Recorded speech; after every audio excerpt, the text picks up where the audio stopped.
Hello and welcome to the first ever Shifting Lanes Garage international live stream / podcast.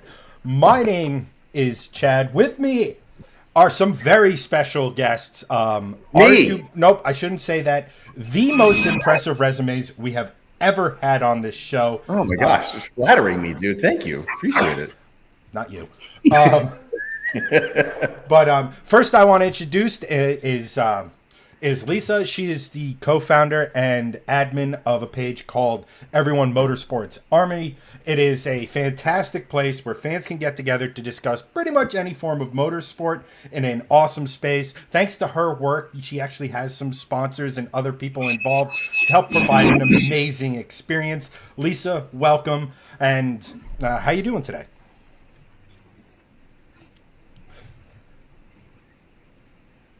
Oh, please. Thank you so much for giving us your time. Yes. Thank you for joining us. And very cool hat, by the way.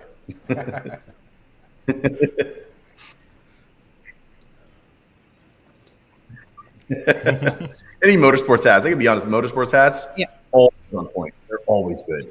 Very good. Very nice. As Greg wears a coffee shop hat. And it says racing on it. Shut your mouth.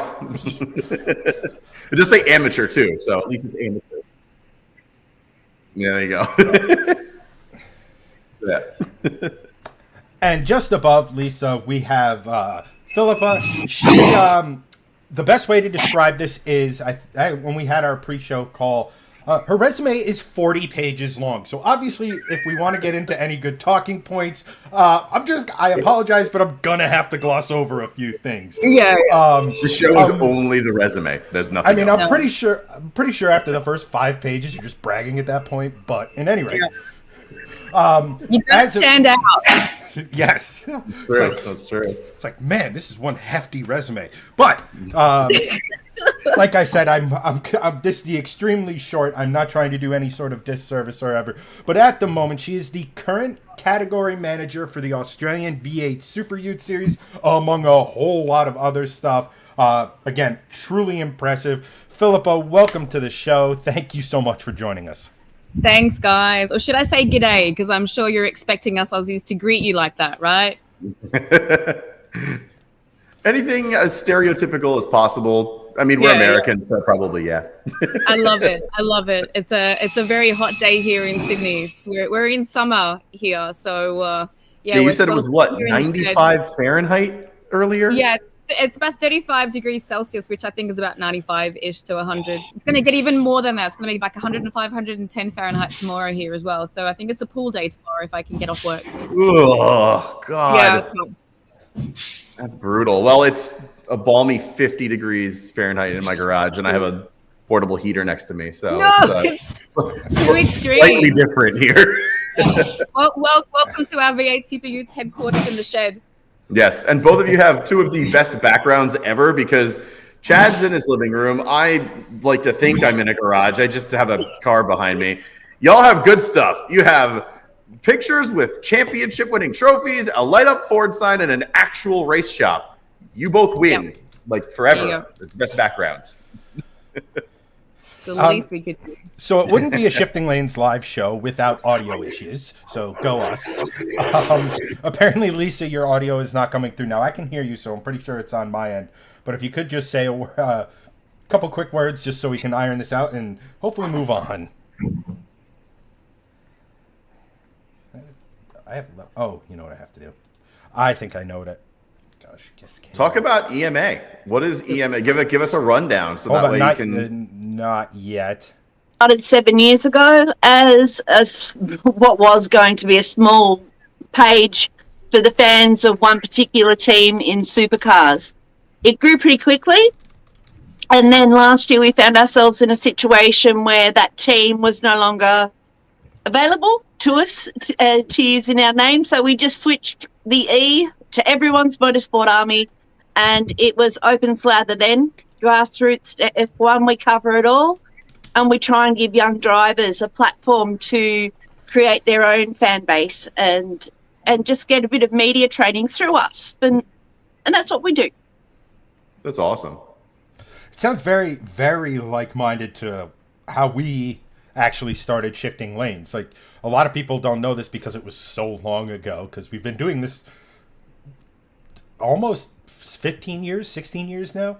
But we started 2013, so it'll be 13 years in February. So crazy. But our original tagline was like automotive chatter, right? Like just automotive discussion and things of that nature. And good news is, I forgot the one key component is if you want people to hear people on your show, you have to unmute them on the output, which we've taken care of.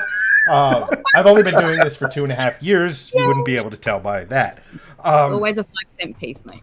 So,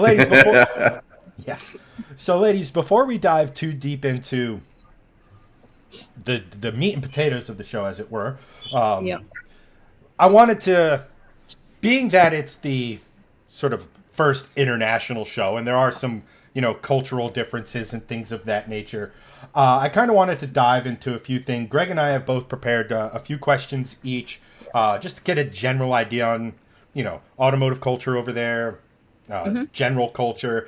And the first thing, and I have to preface this with the fact that I have met meeting you two digitally, but now doubles the total amount of Australians I have met in my entire life. Prior to that, it was 2 girls in a line to a Journey concert in Vegas. That's true, yeah. But we feel honored. So, my first question, and it's something I like, just from this is, how in the world do you live in a country where everything in the wildlife wants to kill you? Yeah. Like, how? Like, I think it's the most poisonous spider, the 3 most venomous snakes, the most venomous fish, not to mention crocs and all of that. Lisa, if you want to just start us off with that. You know what? We're alive. You don't really see them. I mean, actually, our workshop is in the middle of nowhere. So if I turn the camera around, you would see gum trees and bushland, and definitely not in the city. I think most people live in the cities, so you don't really have. I mean, we get spiders and insects and things. I mean, if you're on a bit more rural property, you'll get a snake or two, but you don't go looking for it, right? You know where not to go, so don't invite it in. Is it more overblown than anything else, do you think? Yeah. I think people like to play on that in the media and social media. It's like, oh, I'll never go to Australia because I could be killed in like 2 seconds. Like, well, if that was the case, then we wouldn't be here, So that's true. I mean, I've seen huntsman spider videos, and I'm like, no, I'm good, thank you. I don't want this. No, I'm good. I'll pass. Yeah, that's literally a face hugger from the Alien movie. I'm sorry. That's just so true. Whereas I live regional, so I get to see the koalas and the lizards and what apparently kills you. And I used to surf, so I know most Aussies just go out there knowing what's there and being respectful to that before we enter. Yeah. I think sharks are one of the biggest things we need to be mindful of in the ocean. So you need to be mindful of like where you're swimming. When you go to the beach, that would be probably the biggest thing. You just watch out for where you go. Yeah, you do have an inordinate amount of sharks in Australia, in and around Australia, so that's probably a good watch out. It is. It's actually becoming a bit of an issue. There's always stories on the news about it, unfortunately. Yeah. There's a group of us that won't be surfing this year. We've made a decision where we live. There's just too many out there, and it's not worth it. Yeah. No. Shockingly, we actually have a lot of sharks off the East Coast too, because the great whites live up in the northern Atlantic a lot, and we have a lot of sightings off of the East Coast of the U.S. So probably not nearly as much as y'all do, but it's something you got to watch out for, especially if you're surfing, for sure. Yeah. Not that we get waves, but we get waves. Not the same. Yeah. Fun fact: I'm sure you all know the movie Jaws. Yes. The book that the movie was based on was actually written on a series of inland shark attacks, so bull sharks in the state of New Jersey, in Manasquan. So, it's one of our many small claims to fame. But how do you get inland sharks? Like they swim up the river or something? Yep. It's similar to where I live. Okay. So in the estuaries, they come up the estuaries to get there's lice and everything. It's like they go up to brackish waters to become clean. Then they go back out, especially the bull sharks. So There you go. Yeah. I have also an Aussie question too, because you had said, Philip, at the beginning, like you expect us to say, oh, who's saying g'day and stuff like that.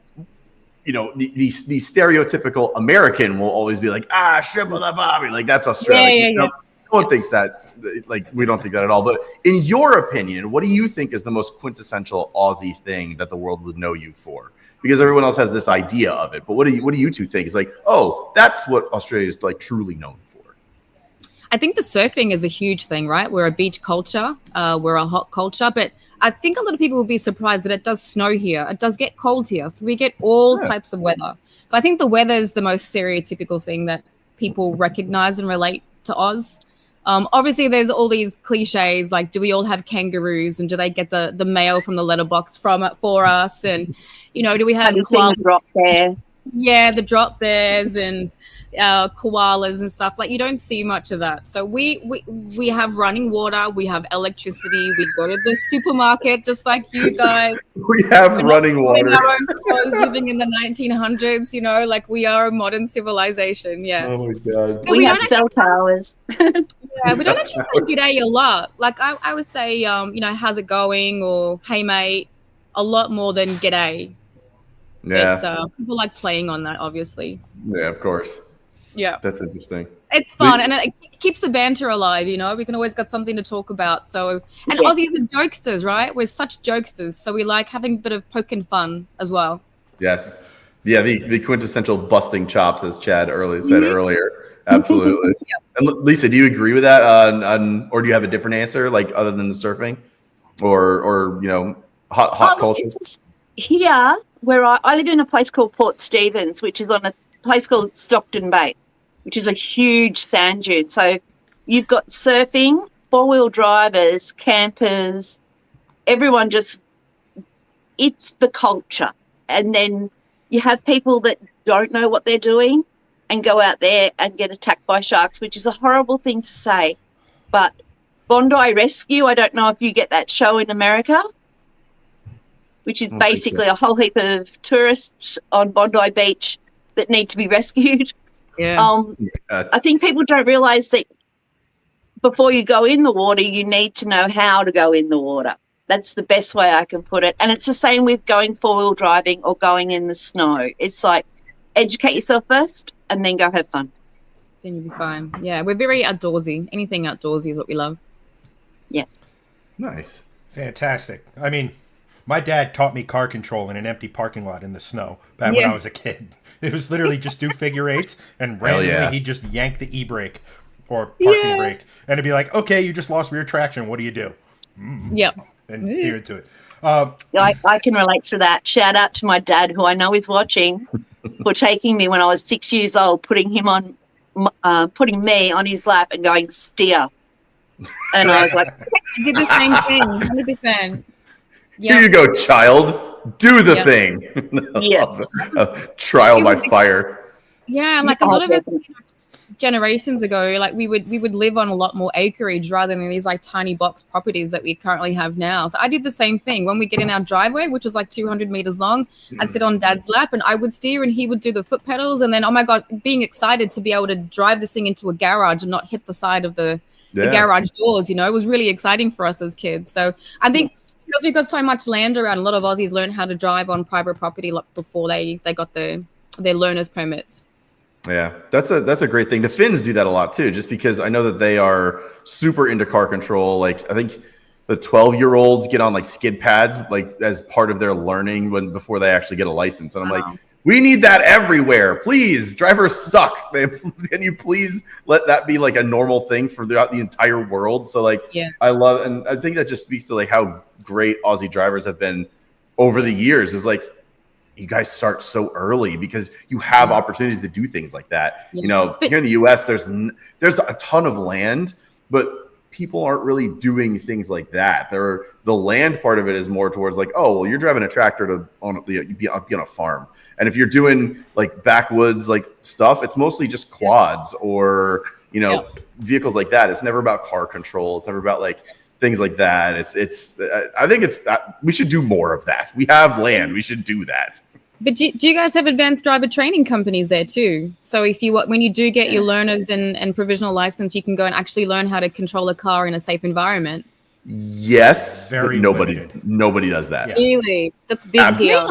Absolutely nobody does that. No, like we like to say that if you are a trained monkey, you are allowed to get a license and then operate a vehicle here. It's basically the level that you're dealing with. Yeah, our frequent viewers will know that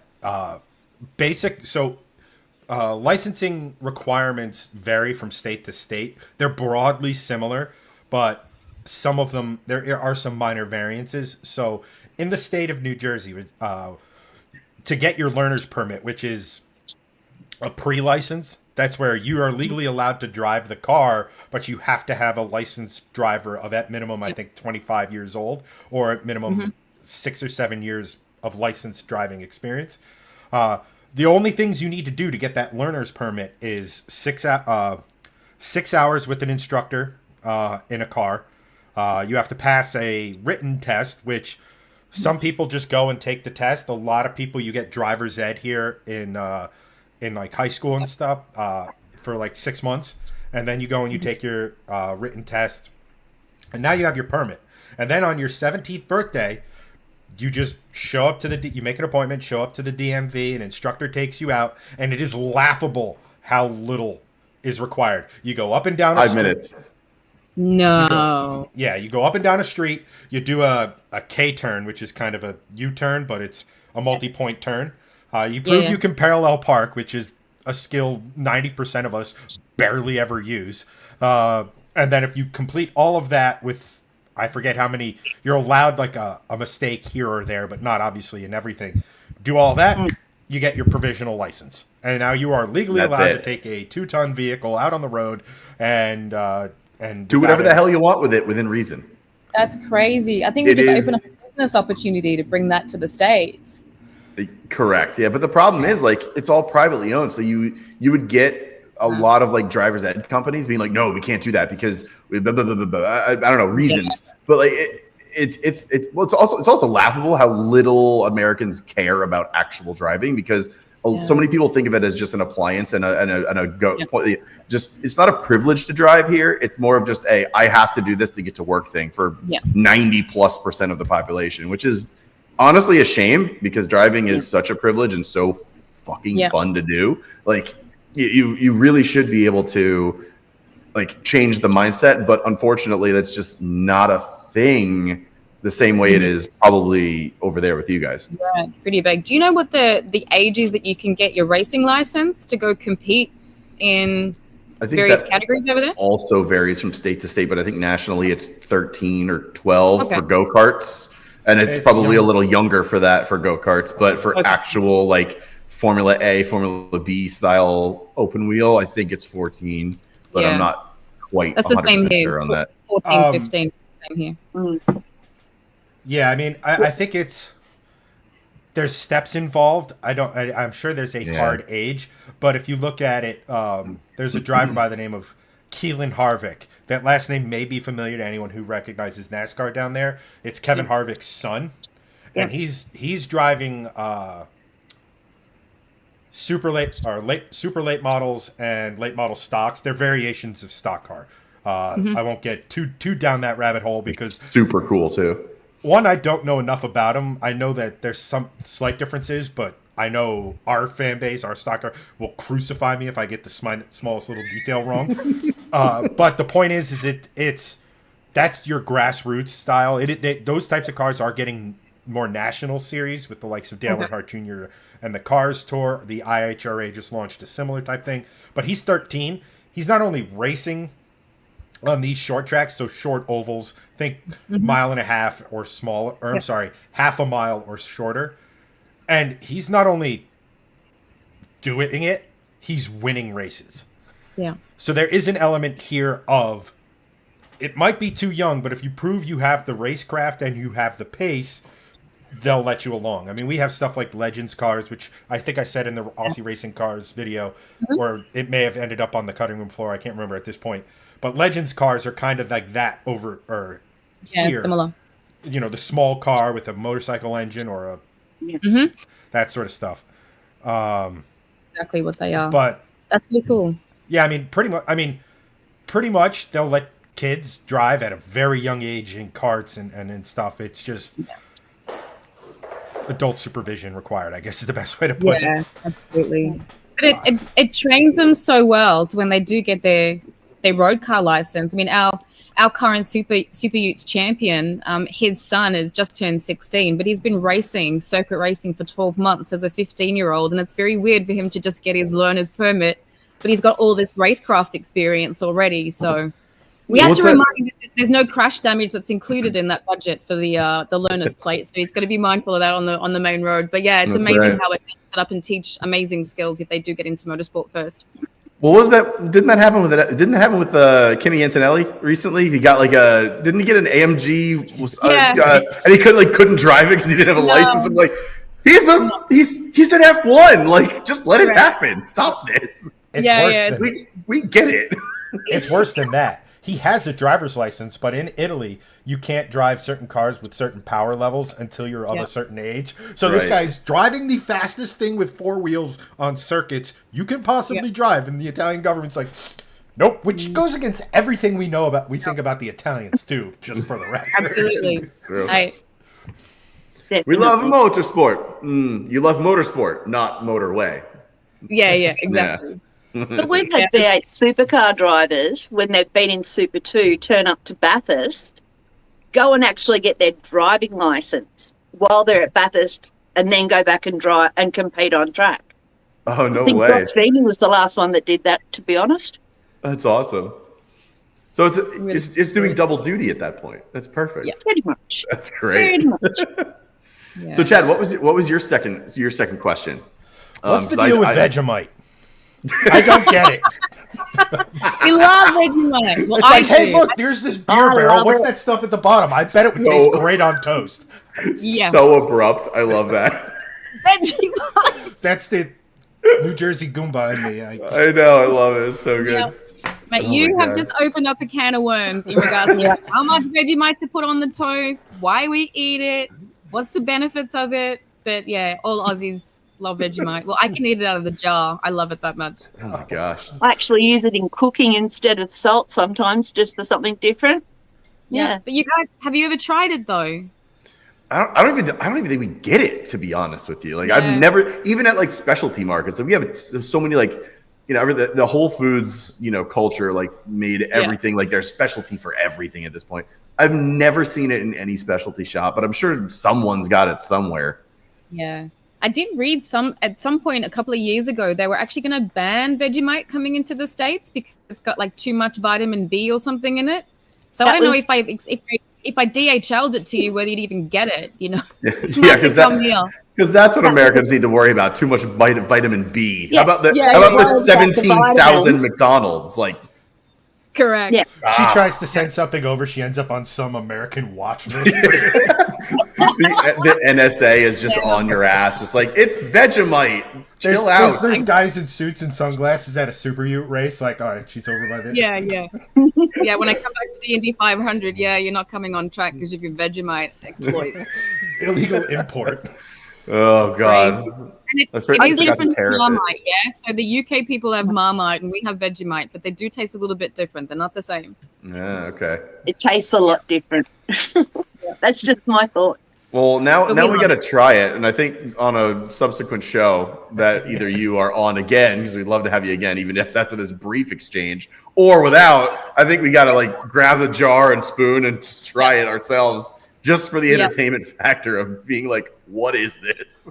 I will work out how to get a jar to you, 100%. Yes. Okay.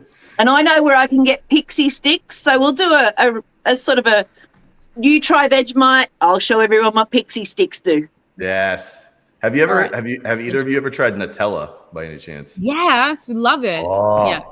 Beautiful. Best stuff ever. That's something I could eat out of the jar. I shouldn't, because each jar is 4,000 calories, but yeah, that's something I could just eat straight out of the jar. Yeah, it's good.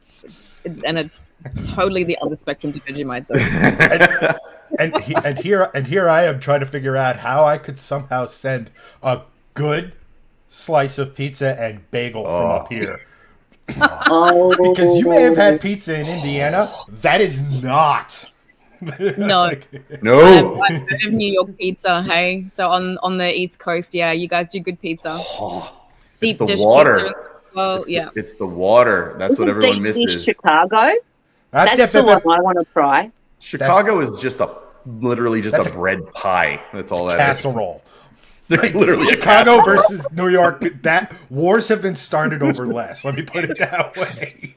Yes. You're gonna have to book the ticket to fly over. Deep dish is its own like kind of thing, and it's good, fantastic. But it's not pizza. If you can't literally just hold it like this and go to Exactly. Yeah. Come on, we're Italians. We love our pizza. That's right. All right, I'm bringing it back to cars. Please. Okay. If we must. Boring. So I have a question. Well, not necessarily a question for you, but I'm going to put you on the spot, both of you. Yeah, boring. The reason we have the podcasts. Let's go. I'm sure we all have cars we thoroughly dislike, hate even. American cars are particularly, a lot of people have really differing opinions on that. I want you both to pick an American car that you hate and say something nice about it. Oh my gosh. The Dodge Charger is there. It exists. The little Chevy car that was in Wayne's World. I do not like it, but that an AMC it was in Wayne's World. Yes. Was that an AMC Gremlin? Yep. Yes. It was in a movie. Good one. Yeah. It made it to the big screen. That's right, and that's a nice thing. It's a terrible made car. it to the big screen. But it was in a movie. I will have to go with the wagon that's in Chevy Chase Vacation movies. That's ugly as, but it's iconic. Yeah. What was that thing called in the movie? I forget. It's the Grand Wagoneer insignia. It had like this 8 name thing. It's awful. Yeah. Although I've got to say, I've always been a fan of Knight Rider and Kit. So the original Kit, yes. The Kit 2.0, the new, no. No, that's it's gotta not be Kit. original David Hasselhoff era, you know? Yes, Yeah. the Hoff. Yeah. It's got to be the Hoff. 100%. Grew up with that in the 80s. Absolutely. Absolutely. I used to watch that. That was a great show. Yeah. All-time intro music. So apparently that National Lampoon's was a 1979 Ford Limited LTD Country Squire station wagon, a.k.a. the Wagon Queen Family That wagon Truckster. was a Ford. That was it. The Wagon Queen Family Truckster. I don't remember. Oh my God. You 19... turn that off, we'll just change the whole vibe of your room, Lisa. That's amazing. Yeah, it has. Look, I have been a Holden/Chevy fan since I was 5. And now my favorite driver is going to be driving a Ford next year. So I'm weaning myself off and trying to get used to the Ford. Oh, that's great. Let's not get into the Holden versus Ford conversation. Oh, God, yeah. Oh, no. We could dedicate 3 podcasts to that, I feel. Yeah, 100%. Oh, my Now, God. that is truly iconically Australian. So Australian. Yeah. I love it. Oh, jeez. So Just 2 more, one from each of us, and then there's and this is ironically also about cars. So, as we all know, there were 7 generations of Corvette. Each one there was a V8 up front, as God intended, right? And then the C8 comes along, puts the engine in the middle, and people just completely lost their shit. Just this isn't a Corvette anymore, blah blah blah. And we've covered ad nauseum why it's like, well, Anton Zorov or Zorov, the dude behind, the father of the Corvette, is. I've always wanted a midget, but like people hated it, like because it wasn't a Corvette to them anymore. What is the Australian equivalent? Oh. Yeah, you're testing me. And in my head, the first thing I kind of thought of was when the Falcon went to the Barra, like from an 8 to a 6. But the Barra, awesome. Yeah. But like, I obviously don't know. You guys build hot rods out of 4-doors. That's something we just don't do. So yeah, absolutely. I think when we went from naturally aspirated engines to EFI and stuff like that. That's when people were like, of my era, were going, that's not a muscle car.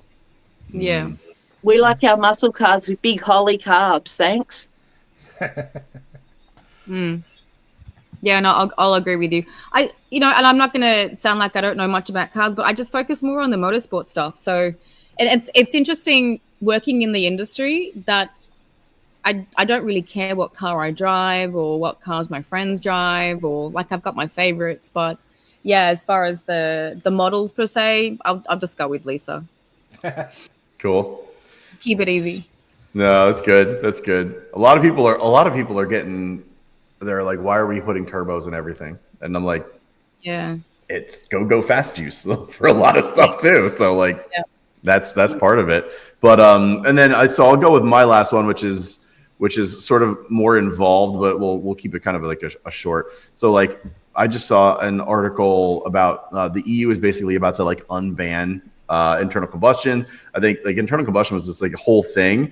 And the EU is like one of the leading like bodies of like, oh, well, after 2035, no, it's got to be all EV stuff. And I'm particularly interested in both of your answers to this because both of you are so ingrained in motorsports, and internal combustion is such a big part of motorsports the world over. Obviously, we have EV racing series, Formula E. We have biblically fast cars that are EVs at this point. But like, do you see a world where like internal combustion can continue living on in motorsports, or do you think it's going to be, going the way of the dinosaur eventually and sort of getting, banned like across the world at some point? Yeah, that's a hard one. I mean, I think a lot of motorsport categories are becoming more environmentally conscious, and supercars itself really drives that narrative. Looking at ethanol fuels and carbon offsets and how green the championships are from the way that the teams travel, the way that we set up at the events. We're also looking at options like that for V8 Superutes down the track, because we know that from a government point of view and grant money point of view, it's important to be more green with the way that we run. I mean, even small little initiatives like, when we go to the track, all the cans and bottles from our lunch catering area, how can we put them in a bin and take them to be recycled? So right. It's every little small thing, we're being mindful of, but I don't think we would ever see it banned in Oz. I mean, that would just be the biggest uproar ever. So I think there's a world that we can still have it, but we can still be environmentally friendly and conscious in everything else that we do in running the business and the sport. Yeah, exactly. I think fans will be constantly in denial until the day it happens. Yeah. They don't want it to happen, so it's just in the back of the mind, and when it happens, then we'll know about it. Right. And hopefully I'll be out of social media by then. And with the outcome like we did when we went from Holden to Chev, that was huge. Yeah. I mean, it's nice to see a lot of these racing series, like you said, Filippa, like they're going towards this carbon neutral thing, and I know like F1's been a big proponent of that. Trying to get synthetic fuels. They're at the forefront of that, and one of the reels the reel I just did before this, actually, to say, hey, come watch our podcast. I was talking about like Porsche's been like such a leading forefront of synthetic fuels. Like as soon as we get synthetic fuels like locked down, I think it's game over. Like internal combustion's here forever. Like there's there's nothing, like there's a place for EVs. Cool. Like we've talked about this ad nauseum, and I'm sure Chad's super tired of hearing me talk about it, but like I'm a really good case for an EV. I make short trips. I don't really drive a ton. Like I drop my kids off at school. I go to the store. I pick up groceries. I go to the shops. Like it's kind of all I do. Like I'm a really good case for EVs, but like for racing series, we want noise. Let's keep that. Exactly. They want excitement and flames and the V8 noise and the smell. Yes. The noise and the smell of an internal combustion engine, or what we've got now. The noise isn't as great, but we still love it. Like when you take the noise away, it still makes you feel something. That's when fans kind of go, we're getting a bit green here. Yeah, when you compare Formula 1 to Formula E, no excitement. Yeah. Exactly. Good answers. Yeah. I don't want to go EV because we certainly wouldn't be able to survive as a series ourselves. We could change our fuel 100%. There's definitely improvements and technical advancements that we could do with our fuel lines and our engines and sensors and things. But yeah, probably not quite yet. But yeah, we are conscious of the fact. Yeah. Cool. Well, it's great to see that like different series are always thinking about it, regardless of where it is. Yeah. Carbon footprint. I don't have one. I drive everywhere. My footprint is only carbon. Like you very rarely see an EV. Very rarely. Yeah, that's true. That is an interesting question. Are EVs like we've mentioned on this before, but EVs got to a point here in the States where 1 out of every 5 new cars sold was an EV. It's since tapered off. It's like 1 out of 6, 1 out of 7 now. But I was just curious, in Australia, are EVs prevalent, or are they just sort of like, oh, that's kind of neat? I haven't seen one of those in insert a distance or length of time. You know what I mean? Yeah, my Uber yesterday was an EV, so they're definitely around. You do. Sorry, I've just got flies attacking me here. So Aussie. Yeah, there's plenty of EVs, but when you're talking about the most selling cars in Australia, it's definitely the dual cab. The 4x4 is definitely the most. They're still the most selling car in the country. So sounds like us. I should look it up actually for you. So yeah. I mean, it's weird. Even here, the full size half-ton pickup is magnitude. The top, I think 3 out of the top 4 selling vehicles in this country are the Ford, the Chevy, the Ram, and then I think and Tundra isn't up there because they don't embrace the commercial side. But I won't get too down that. Admittedly, I think Ford is what the RAV4. I think is like the fourth or it's the fifth. RAV4, the CRV, or some crossover. Yeah. Well, the top 3 selling cars this last month was Ford Ranger, Toyota Hilux, and Toyota RAV4. So 2 out of the 3 are the models that we have in V8 Superutes. Yeah. So trucks just slightly smaller. Yes. Yeah. Well, Hiluxes have always been huge in Australia. Absolutely huge. You cannot kill a Hilux. As long as you keep it maintained, you cannot kill it. Thank you, Top Gear. yeah. we know, and I think I've seen that episode at least a dozen times. It's so good. Who's owned Hiluxes in the past? I'm insanely jealous of that. That's so cool. Still couldn't kill one. I tried.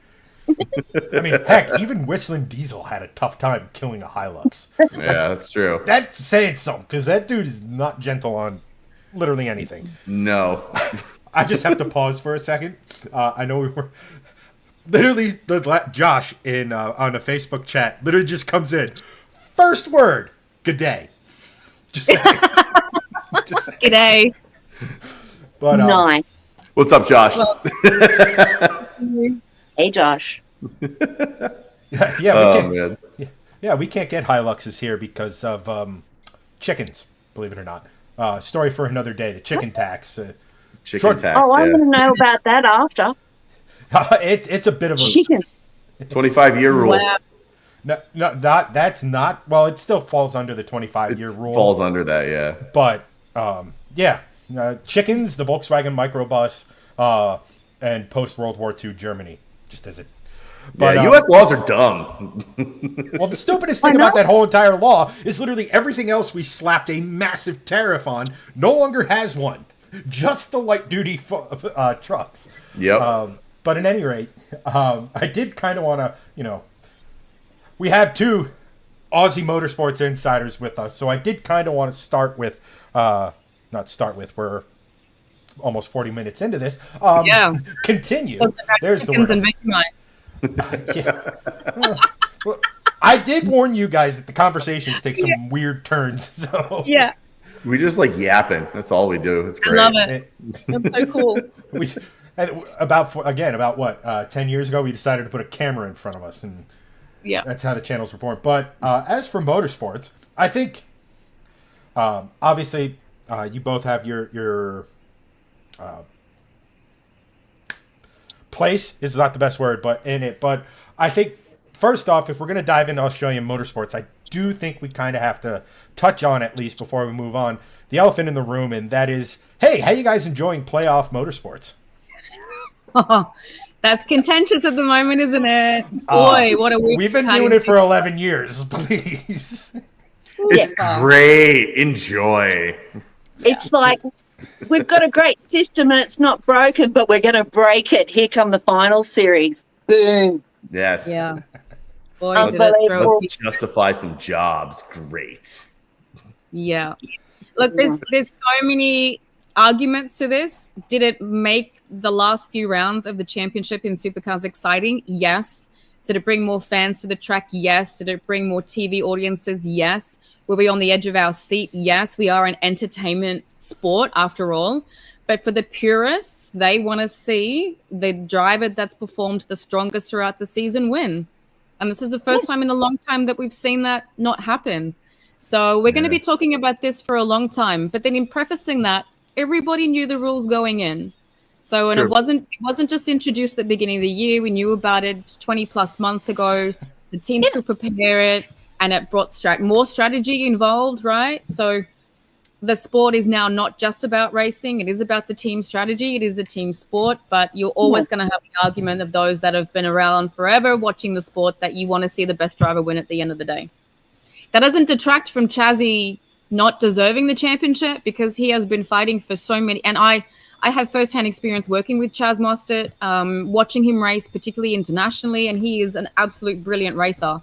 But yeah, we're going to be talking about the Supercars finale for a while to come. The off season's not going to be quiet. I think that's a great point, actually. And since I'm not affiliated with NASCAR, I can say this: NASCAR doing stage racing in the playoffs is the dumbest thing I've ever seen in my entire life. But it gets people talking about it, and I think that's part of the problem that NASCAR was facing a decade, 2 decades ago. In the same sense that, like, you know, not in the same sense of Aussie Motorsports in any way, but like in the same sense of like people were starting to like go away from NASCAR.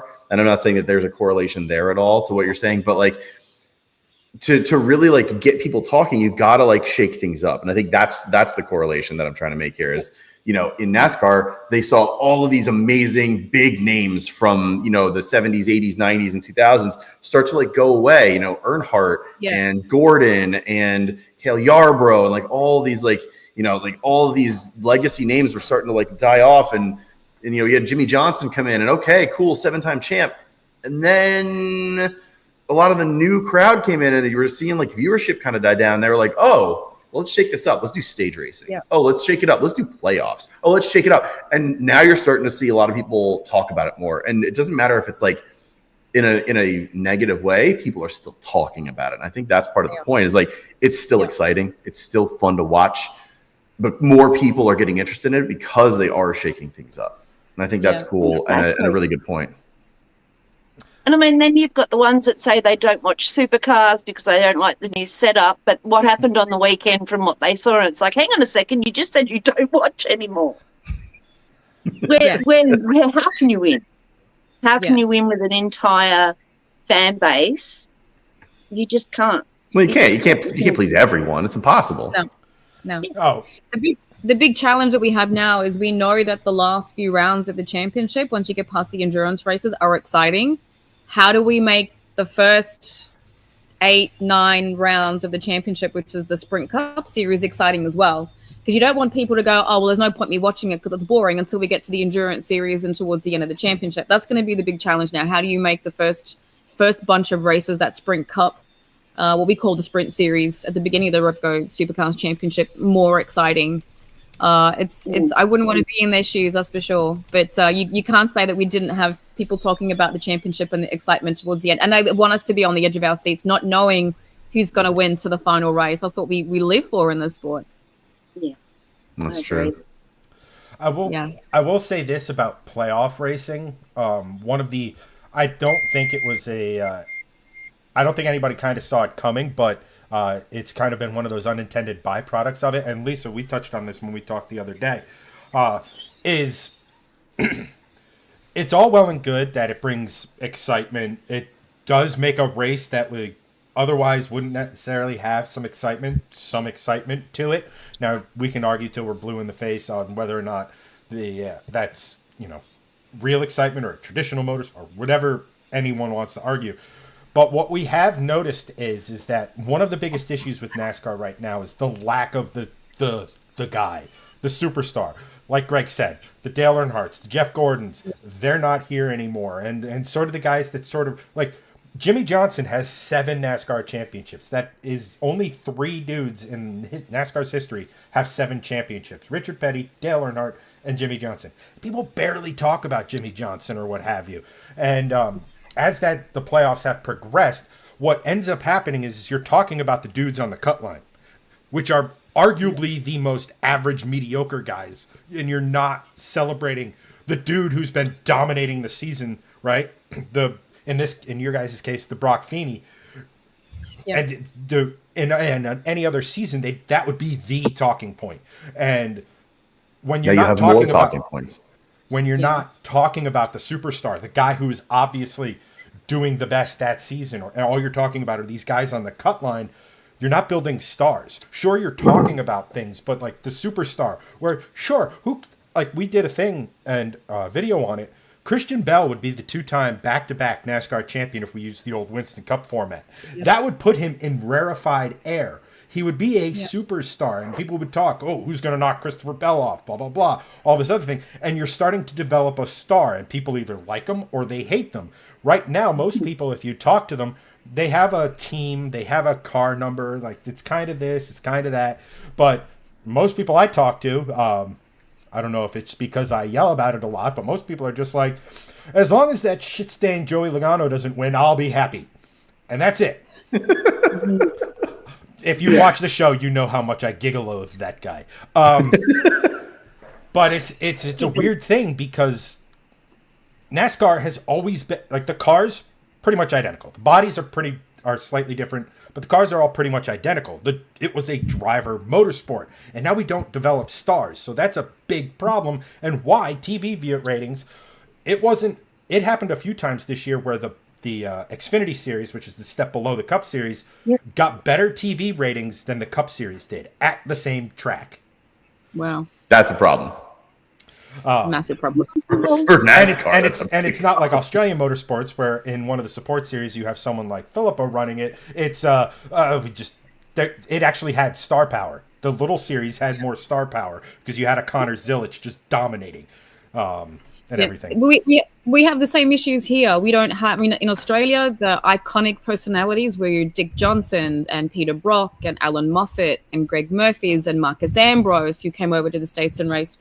Now you've got SVG in NASCAR and Scotty McLaughlin. Like, those personalities were huge. So the pressure is on. We've got younger and younger drivers coming through the ranks now. And the effort on building their brand and building their star power, we need to put more effort into that, because otherwise it's just going to be a bunch of racing drivers that it's just all ho-hum. So you're right. When we've got the finals in this playoff series, you were always talking about the drivers are at the cutoff, and that cutoff area are not the elite in the series. So they are getting the extra coverage, like you say, Chad. So there needs to be some more refinement of that balance, and working with the media as well, the motorsport press, and how they tell their stories too. Yeah, exactly. I think our drivers need more media training and more expectation training. Yeah.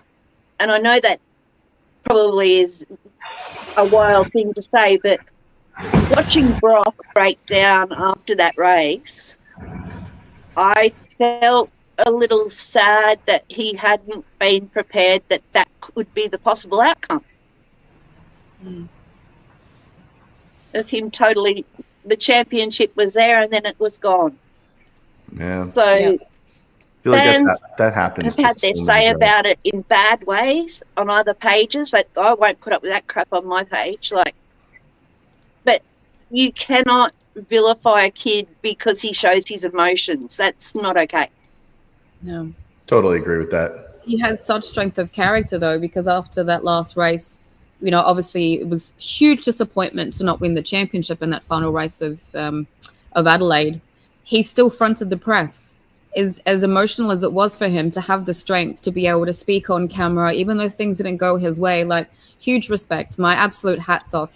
And there's no there's no doubt that the Triple Eight team that he competes with are the best in the world. So the standards and the support and the training that they give their drivers. So he's in the best place possible, and you can see how much of it an elite athlete he is by the way that he handles himself in both good times and bad times. So yeah, you really got to have huge respect for how Brock handled the disappointment, and he did it in front of everyone with gaining even more fans and even more respect by doing so. So I was just gonna say, you gain a lot of fans that way, and you know, respect isn't something that's given; it's something that's earned. And when you do things like that wins over a lot of people that may have been on the fence or even on the complete other side of the fence.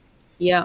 I mean, look what's happening in F1 at the moment between Oscar Piastri, Lando Norris, Max Verstappen. It's the same thing. That's you true. know, it seems like the world, the team may be against Oscar, or things aren't going his way, and Aussies are very patriotic, and we support our own. So how Oscar handles this limelight, and whether it goes his way or it doesn't in Abu Dhabi next week, just shows his true strength of character as well. You know, you don't see him blowing up in the media. He handles the press pen with a huge amount of intelligence and professionalism. So when things don't go your way and you handle it in that fashion, and you don't end up causing a media crisis, you do win way more support and way more fans, because they see how you handle both the good and the bad times.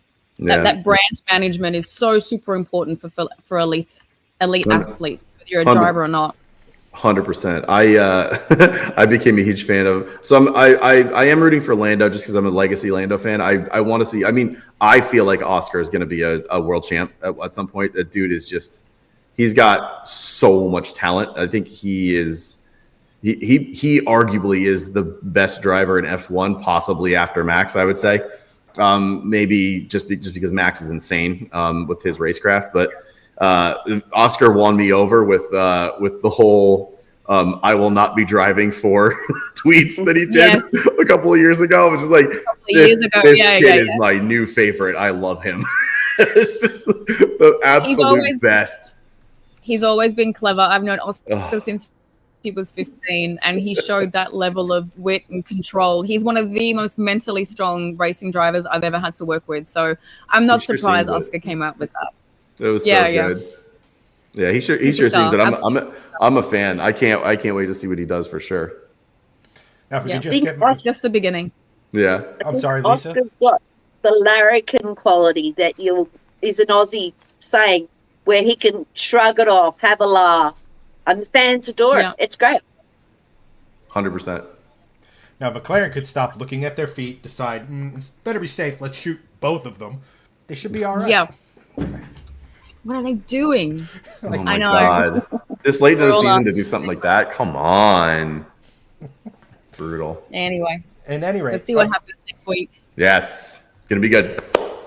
So next up. But you guys are loving this Formula One, yeah? With like Drive to Survive and Netflix and now Vegas. Like, you guys have really got on the bandwagon with Formula One, which is awesome to see.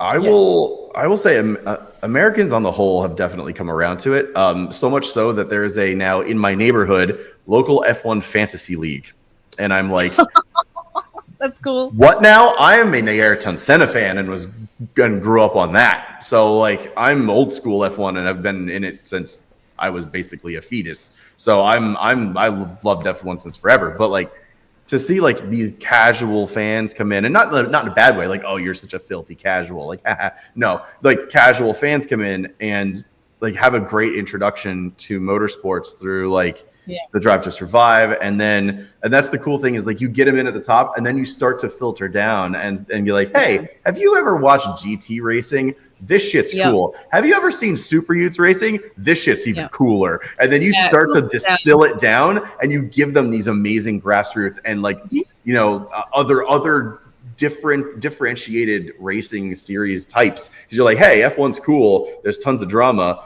but have you seen this? Because there's just as much, and it's way more interesting.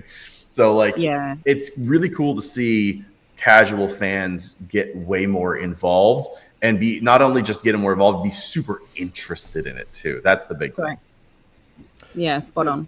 It's kind of the same thing. Like, I don't know, you saying that, Greg, kind of reminded me of the the scene in PCU where the guy's wearing the shirt of the band when they're going to the concert or whatever. But like, Yeah, Gutter. don't be that guy, Gunner. You're wearing the band. You're wearing a shirt with a band you're going to see. Don't be that guy. But it's So good. One of the cool things is that like fringe is not the right word, but it's that here in America it's NASCAR, it's IndyCar, and then it sort of just sprinkles. In certain parts of the country, it's grassroots stock car racing is the number 3 sport, maybe even the number 2, like that sort of stuff. And like Greg, I grew up in a Formula One house. Yeah. We always had the speed channel on, and it was Formula One, sports car racing, World Rally, all that sort of stuff. So it is really, really cool to see people like, what is this Formula One stuff? Like I remember working at the golf course, and we had this. She must have been like, I think she was like 27 or 28-year-old. I don't want to say this and come across offensive, but unlike our present company, she was. Let's just say more of the girly girl type, hey, check out my new handbag. Hey, I got a new top. Looking at her, you wouldn't be like motorsports. Just like you'd look at a guy who's sitting there in his Lacoste shirt with his brand new driver or what have you. You wouldn't necessarily think he's a motorsport fan or something like that. And she's going, Chad, you're into cars. What's going on with this Formula One thing? I've been watching Drive to Survive. It's fantastic. Because she just saw Drive to Survive, and it's like, wait, this is like all of my favorite reality shows, but it's actually in real life. Actual reality. And I'm like, well, you want the short answer or the long answer? Like, it's like, but that's really cool that it cuts through every demographic now.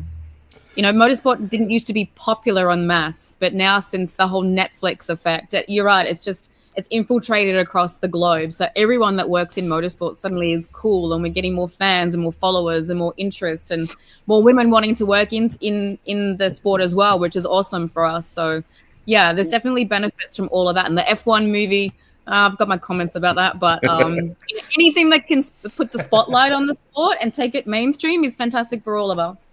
I have a follow-up question for both of you, because you both have really interesting sort of viewpoints and in sort of the differentiated aspects of like where motorsport is, and like obviously running, different groups and being involved in the actual like team aspect of it. Have you seen sort of an influx in the same way in Australia, where motorsport's huge in Australia. It's way bigger in Australia than it is here in the States. I think it's getting there in the States. In the same way soccer is, it's not really like that huge, and then MLS has really been coming up, and Messi's here now, wow, this is we should start paying attention to this. Same thing with Formula One and motorsports is happening. Have you seen more of that as social media has kind of evolved, where you're getting more casual fans? It always has that core fan base, but from both of your sides, have you seen more of an influx of the casual fan because of that, or other outside factors?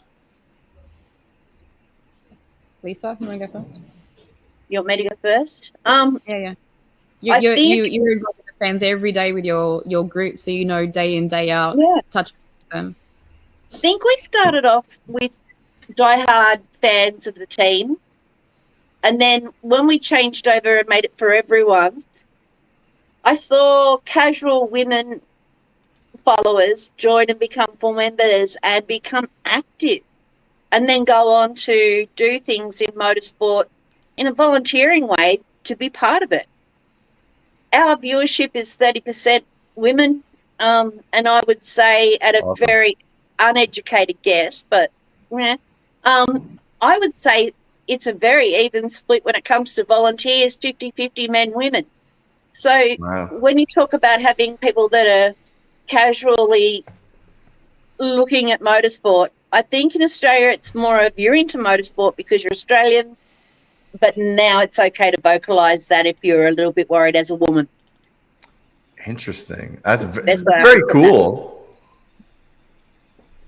Yeah. And Philippa, what about you on your people side? like Filippa who get in and category manager, hello. Yeah. Well, that's the thing.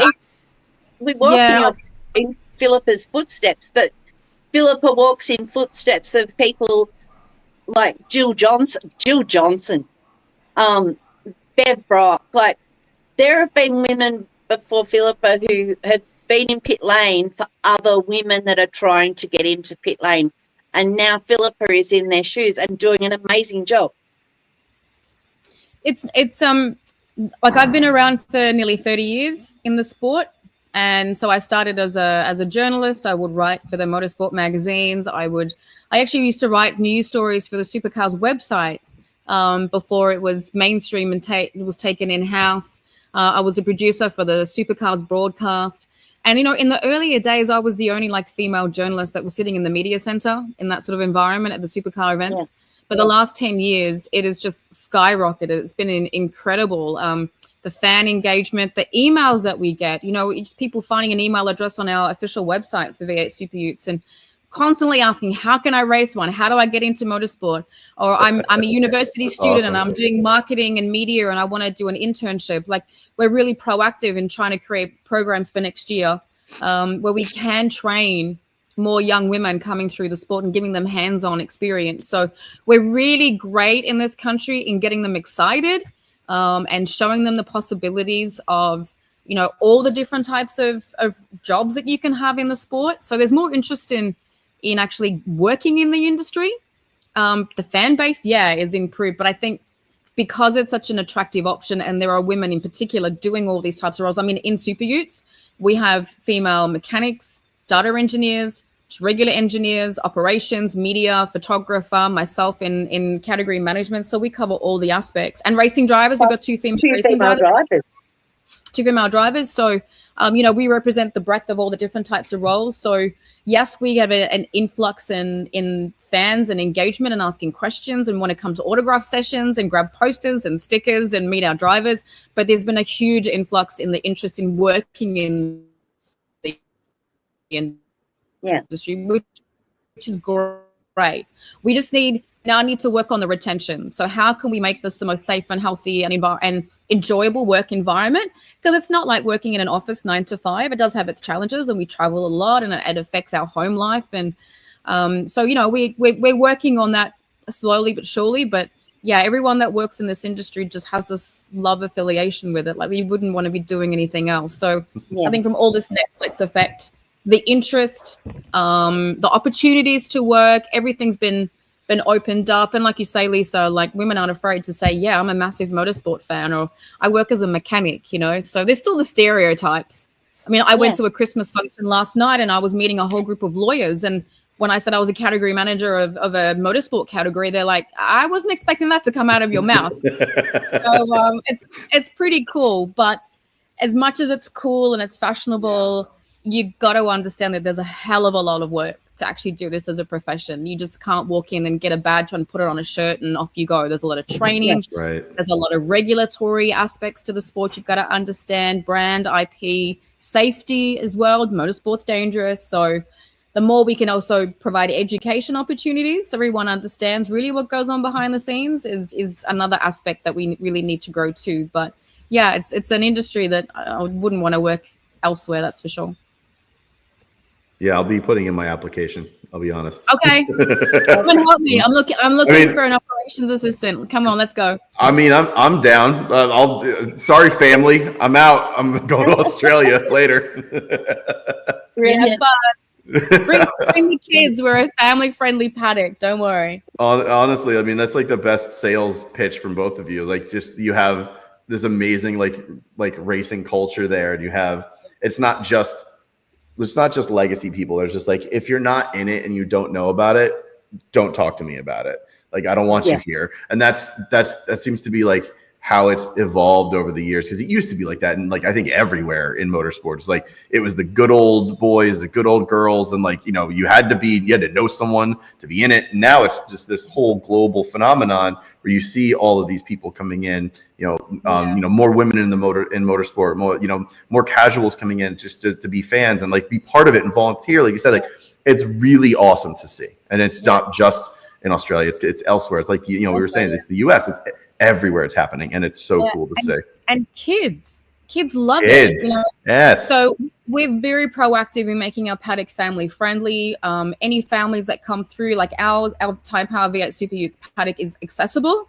So you can come and look in a Super Ute. You can sit in the racing seat. We even have like engine startup sessions. So these kids lose their mind when they're hitting this button inside the cabin and this big V8 LS3 is going crazy. So we really love being proactive. I mean, friendship bracelets for the young girls that want to like have, exact. Yeah, and I've got to send you one, Lisa. But like we're all the EMA exclusive fan meetup. There you go. It was funny because we epic. So we had a V8 Superutes event the same weekend that Taylor Swift performed in Sydney. So we were in Bathurst, which is like 2.5-3 hours drive inland from Sydney where the concert was. So we thought, well, hey, if you're at Bathurst, then you're not going to be at Taylor Swift, right? You're sacrificing that. And there's this huge, big, obviously, Swiftie culture that was just sweeping over the city. So we made like a whole heap of like V8 Superute Swiftie bracelets, friendship bracelets. So smart. You should have seen them running from the grandstand, from the GA areas just to come and get it. So we're always trying to revolve and do stuff for the fans and look at all the demographics. It's not just about the beefy blokes having their meat pies and beers on the hill coming to like our utes. We've got so many women, so many kids. Man, where's mine? Boiling here. So we're really just mindful of keeping that at the front of our mind because without the fans, we don't have a racing series. That's always a driving force for us. Amen. That's very good. Totally agree. And that's something that we tried to foster within the page. Like Filippa was kind enough to host an exclusive EMA meetup within the Super Ute paddock. And probably my favourite story is the two young girls, the twins, the Boise twins. And one was determined to become a race car driver.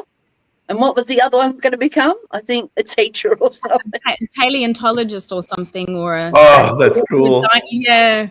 I don't think you could ask for two cooler professions, race car driver and paleontologist. Exactly. It was so cute. But I love that. You've got little kids that are 3-4 years old and they're wearing the merchandise and they just get so excited. All they want to see is the pink car or the blue car. Yes. Depending what if their favorite racing car is. But yeah, it's so great to see so much excitement in the paddock. So families and fans are definitely number one priority. And anything you can do to foster that, whether it's exclusive meet and greets, where it's access to sit in the cars, like more categories should be doing that.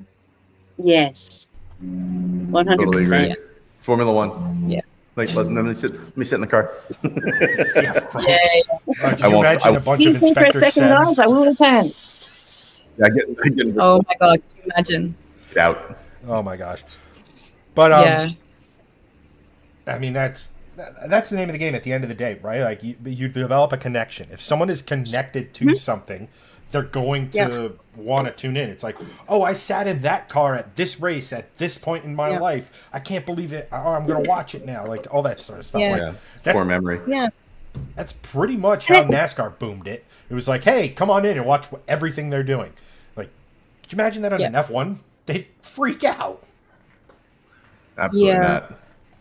Yeah, it's obviously it's closed shop at those events. So that's at an elite global level, understandably, because there's hundreds of millions of dollars of investment. Not saying that every category is not, doesn't have its own investment levels or technical sensitivities, but I mean, it's a really good reward for us as well. I mean, we make friends with the fans at all the different events. So when we travel back to Bathurst next year, or we travel back to Adelaide next year, and we have the same fans coming again, and it's great to see them. So it actually adds a lot of family value for us as well, because we are a traveling family. All of our teams have got amazing fan bases around the country, and it's nice to go and actually get to visit everyone around the country. So it just means we've got more friends around the country that we have to go and visit, which is more costly, but it's really nice for us as workers in the industry to be able to develop that connection as well.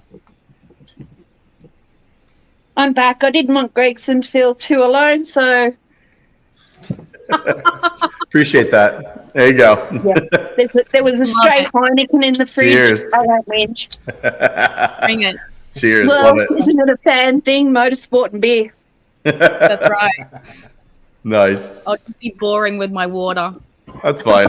I have since run out, so now I'm now with both of you. I've got the beer and the water. Yeah, cool. And same here. And I'm drinking your hat, so Red Bull. And we have merch. Nice. So Bring it. with all of that being said, I did, and I will freely admit, ironic you mentioned the Swifties because I stole this from the future Mr. Taylor Swift's podcast, the Kelseys.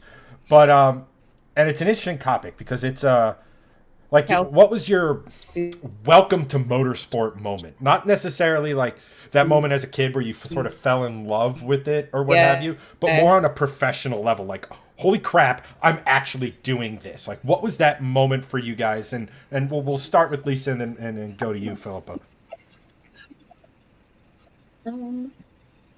Or whoever has an answer. I don't care. I guess when the team we used to have the page for started getting me to interview the drivers, and they would have a really good thing set up, go off, edit it, bring it back, put it on the page or on their page. And that was a real, wow, I'm here now. Why didn't this happen when I was 21? Yeah. So that was my I'm here moment. Yeah. For me, it was... Sorry, Lisa, you go.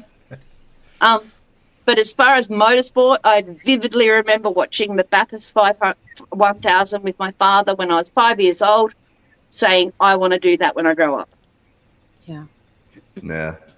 Yeah. Yeah, I think all Aussies have got memories of watching the Bathurst 1000 on the old long weekend in October, and, you know, being a Ford fan or being a Holt fan, and, you know, cheering for Peter Brock because you were Holden, and booing for Dick Johnson, not because you knew him, but because he was just a blue oval driver, right? So I was the same. But my wake-up moment was when I was at the Indy 500. So in 2006, I was on a family holiday, and I realized that our trip was in May. I'm like, I cannot not be in America for the Indy 500. So I had to change all the plans so I could spend the whole last week at the 500.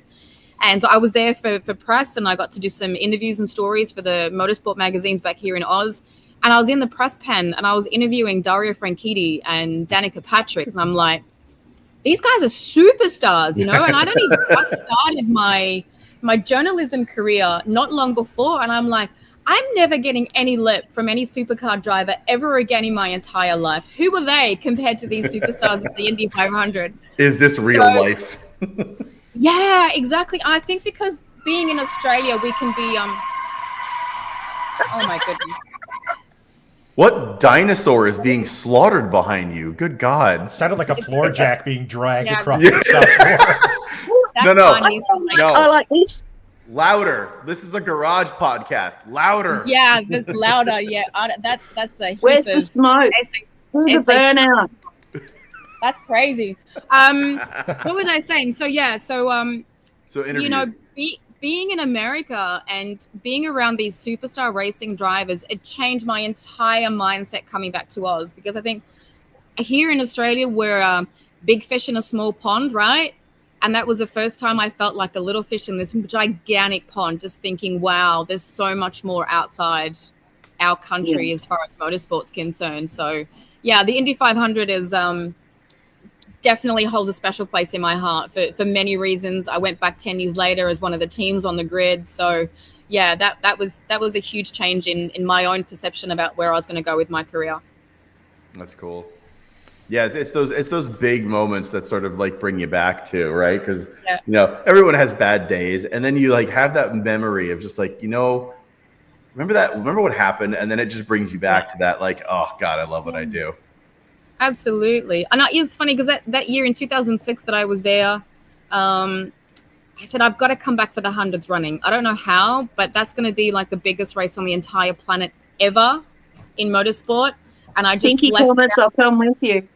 Yeah, I just left it out to the universe, and 10 years later I was on the grid. I don't know how it happened, but it's amazing when you put it out there that you make a decision no matter what you do in the sport or in life. It's just, whatever's meant to be in what you attract, it comes your way if you put the action in place to be able to get to it, you know?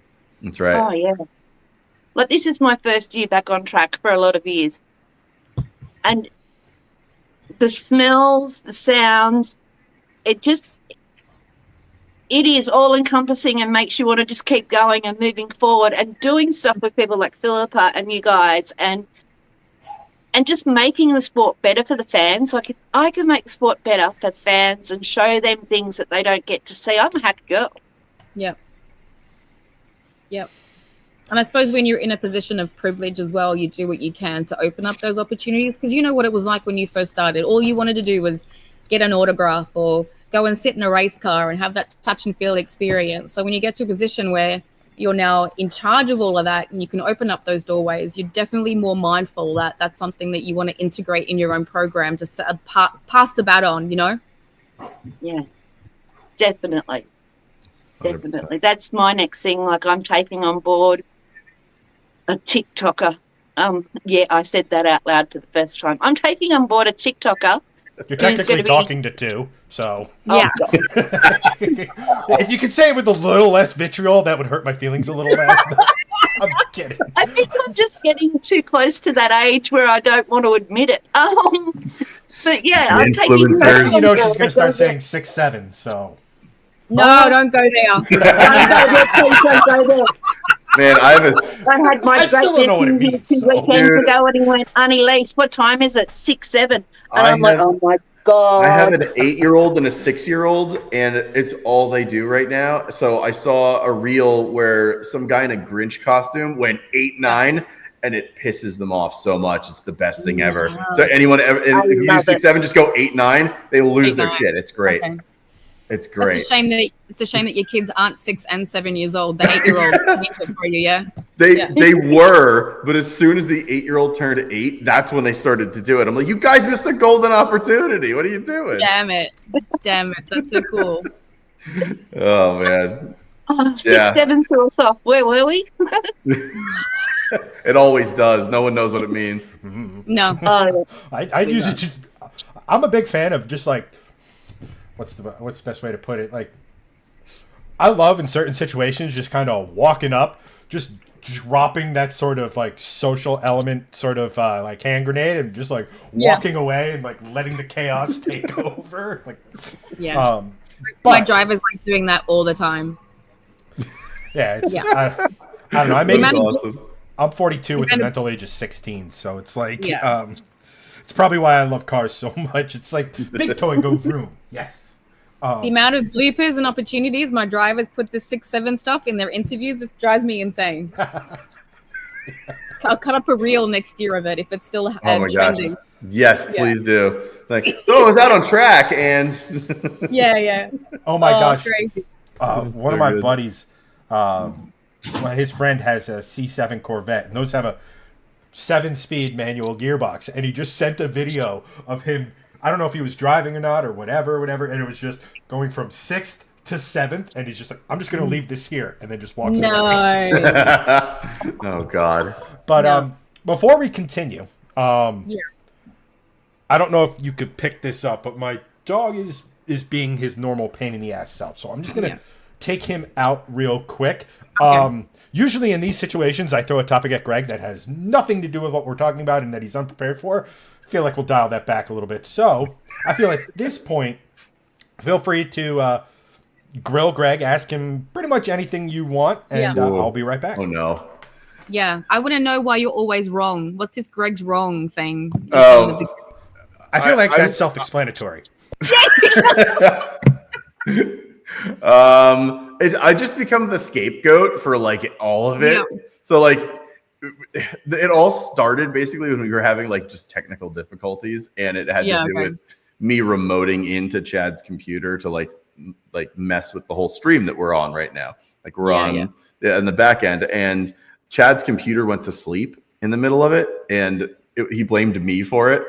So I'm just like, it's your computer that went to sleep, man. It had nothing to do with this. So it's just like, oh, but it was you. It was your fault. You were running the stream. And I'm just like, oh, I'm the scapegoat now. So it's just that Greg's wrong. So whatever you guys are doing, it's working, because since you guys were doing all your YouTube shorts and reels from the Bathurst 1000 last month, you guys are being shared everywhere. It's insane. Here in Oz, they know your stuff. Oh, that's awesome. That's so cool. Yeah. And that was going to actually kind of be my question is just like, so I know, because I know it's mostly been Chad. Like I'm kind of the news guy. It's just like, okay, well, we're talking about news. And sometimes it's cool. Sometimes it's just like, well, who cares? But like Chad's like, so into motorsport and like so into doing all the like the Bathurst stuff. And I love Bathurst as well, but he is like on a different level than I am as far as that's concerned. And he's been doing all these things, and I'm just like, man, that's got 1 million views on it. Man, that's got 500,000 views on it. And I look at our audience demographics, and it's just like 75% Australian. I'm like, hey, we should go there. We're huge in Australia now. I love it. It was because of that. It was because of Chad putting up the thing about Chad's Monster, parking it up at Bathurst, and going and having a beer. And because of the way Facebook works, it came up on my feed because I know the guy that gave him a beer. I went to school with him. Yeah.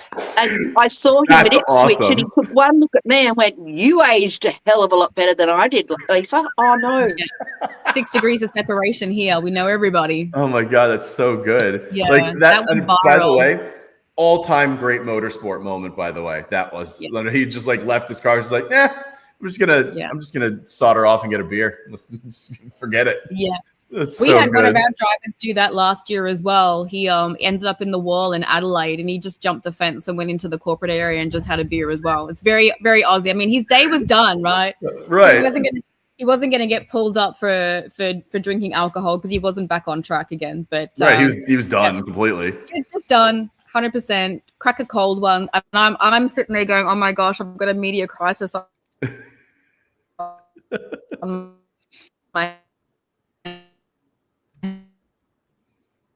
hands." You know, Ori, and now he's drinking alcohol. It's crazy. That's awesome. I think we lost you just for a little bit in that for a hot second.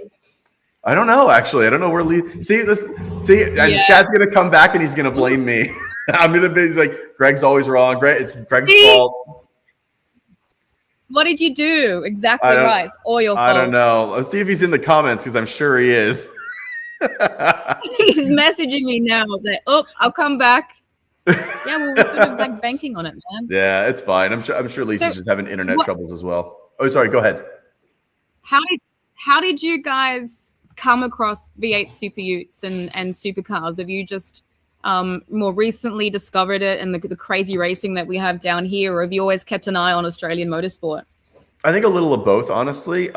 Mostly for me, it's been V8 Supercars because, like, behind me, I have a Volvo V60 Polestar. It's my daily driver. Yeah, it's just a cool ass car, honestly. You know, inline six that's going this way. It's just interesting, honestly. And Volvos had been in V8 Supercars for so long that I'm a huge fan of Volvo. And I was just like, man, I want to shove one of those V8s into something over here in the States. It'd be so freaking epic. Like, just put one of those engines into like an XC90 and just send it and just go to the drag strip and be like, wow, what is that thing? And everyone wants it. Like, that would be the coolest thing ever to me. So I'd always kept in like close contact, or at least, you know, casual to close contact with the V8 Supercars. And then Chad started to like really get into Australian motorsports and like watch Australian motorsports. And I had started to watch a little bit of like the V8 Superutes and the Superute series. And now that like my personal like, you know, randomness has been go over, now I can sort of go back and like watch the full season, and then I can get caught up for the next season. So that's sort of how it's all like transpired. And like, we've always been into all kinds of racing. You know, we've grown up on video games like Gran Turismo and like specific racing games too, like Dirt, you know, Project Cars. So we've been into like GT cars. Like, I used to go to Watkins Glen as a kid and camp on the back straight. Amazing. And get woken up by 90s era IMSA cars at 8 a.m. Like, it was the coolest thing ever. And like, we're talking like, you know, Tommy Kendall era. We're talking Jeff Brabham era. You know, like the Group C cars that were just like flying at Lamar. Like, we saw all those at like Watkins Glen with like the classic red and blue Nissan livery on those. Just the coolest shit ever. And like, that's sort of how we kind of grew up in that. And we've always kept in contact with sports car racing or sports truck racing in that same sense.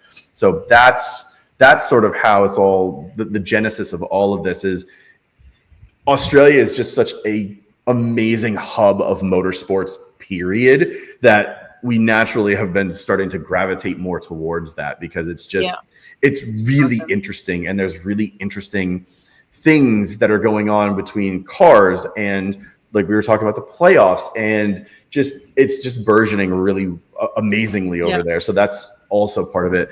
And Chad, since you're back, you can also answer that question. How have you been really into the Australian motorsport side of things? Because I know I had said V8 Supercars, and that sort of was my like taste into Australian motorsports, but you have been so much more ingrained and involved in watching it over the years than I have. Muted. He's muted again. First things first, why did you break Lisa's feed? I told you, Philip, as soon as he comes back, it's going to be my fault. I didn't break anything. I promise. You said you were looking at the comments. Clearly you're not. Yeah. Come on, Lisa, come back. Come back. No. I sent a message in the DMs. Just she has to reconnect. I don't know. Okay. Usually what happens. We'll get her back. Usually, like I mentioned it before, there's like a timer on the cams themselves, and it'll happen to one of you guys as well. I'm sure of it as we get closer to that like 2 hour mark. But so if you see me like do this, I've frozen and I'm gone. Yeah, so I have the stuff up here. Just make it a flattering pose, like as Lovely. opposed to. No, I'll do that, and my luck, it'll freeze at that exact moment, and I'll be gone. I'm not doing that. Because that's what happens to me. I'll just be like mid-sentence, I'll just be like, it'll just be the worst face ever. It's screen grab. Right. Yeah. Right, thank you. No, thank There's our next thumbnail for the next time. Just great. Yep. But as far as it pertains to like the my interest in Australian motorsports, it really centers around like sports car racing. So a bunch of years back, I got really into the GT3 style racing and how it was pretty much anything and everything and all these big endurance races. But at the time here in the States, we hadn't really embraced that as a category, as a class of motorsport. Over here, if it was GT racing, it was whatever you want to call it at the end. It was GTE, GTLM, pick one. The Le Mans spec, the stuff we were racing in American Le Mans Series and then later IMSA. But the GT3 cars had so many more different cars, and they were so much similar to that. And so like things would pop up, like, and I'd watch, the endurance races over in the Middle East, but like that was fun and all, and like the Nürburgring and the Spa 24, like that was the stuff. But like the Middle East races that were trying to hijack the start of the motorsport calendar away from the Daytona 24. Nothing away from the people who partake in that, nothing apart from the people who run it, nothing disrespectful to that, but those tracks are broadly, they're tilkodromes. They just feel sterile, in my opinion. And then what do you have here? I think it's the week before or the week after the Daytona 5 or the Daytona 24 is they're racing at this mountain thing that has walls that if they make literally the smallest of mistakes, they could, be yeeted into oblivion. I was like, kangaroos. It's like, we have a yellow flag. Why is that? Well, unfortunately, Skippy got on the track, and we're not going to show you that. And that was it. I was like, I'm looking at it. And then Bathurst became more and more popular in video games. And it's like, this is... Take nothing away from... I'm not trying to say anything about the talent that the drivers have that actually do it. But I just remember in like Gran Turismo and all these other big games being like, man, this thing's hard. I couldn't imagine doing this in a real car. But it's a cool and unique track. So it's like, huh. And that was where I was first introduced to guys like Shane Van Gisbergen when he did his... I don't know if it was a thing in Australia, but the Radio Le Mans feed called it Lap of the Gods too. When he set that blistering pole lap in a GT3 or in a GT3 McLaren, lo and behold, and then that was just a precursor because now he just came over here and it's like, right turns. None of you are winning ever again as long as I'm here. He is super exceptional as a racing driver. We saw it. We've seen it for so long. So we're really proud that he's doing so well. And same with Scotty McLaughlin as well in IndyCar. So both of them are really championing the Aussie talent, which is awesome. Awesome to see. And go ahead, Greg. I was going to say that's actually, I can sort of pinpoint where I really fell in love with Bathurst a little bit. And In specifically, it was actually to deal with Volvo, because I used to be really into British touring cars, and when back, I forget what year it was, 95, 96 maybe, Ricard Rydell's lap in the S40, when I saw that, and I'm just like, that's the coolest thing I've ever seen in my life. And I'm like, probably okay. the only fan left. Oh my God. It was just the best. It was the best lap of anything I've ever seen. And I'm like, oh, that's cool. Because I loved Ricard Rydell. I loved watching Rydell in that car. And I think he was driving actually when they had a wagon in it, right? He was driving the 850, I believe, as well. And then they graduated to the S40. And then they did that over there. They did that over there at Bathurst. I'm just like, yeah, this is cool. Yeah. See, you have to put it on your bucket list and come down under, so you can go to the Bathurst 1000 on the Bathurst 12 hour and drive the track. Yes, but if you actually drive it in reverse, you will have a better appreciation of how steep the mountain is. Really? Because it's all downhill from Skyline, but if you actually drive it up, you'll be blown away at how. Looking at this mountain, it's like, how on earth do these drivers come down here and don't hit the wall? It's like being at Eau Rouge at Spa-Francorchamps circuit, looking up at the Radillon going, what do you aim for? I remember I started the track walk with Chazzy, because we did the Spa 24 hours a couple of years ago. He was one of my drivers. And I started the walk with her, and I'm looking up. I'm like, there's no power pole. There's no tree. There's just blue sky. Well, what are you aiming at? And then he did triple stints in the middle of the night. I'm like, now you really can't see anything, So that's what I've heard.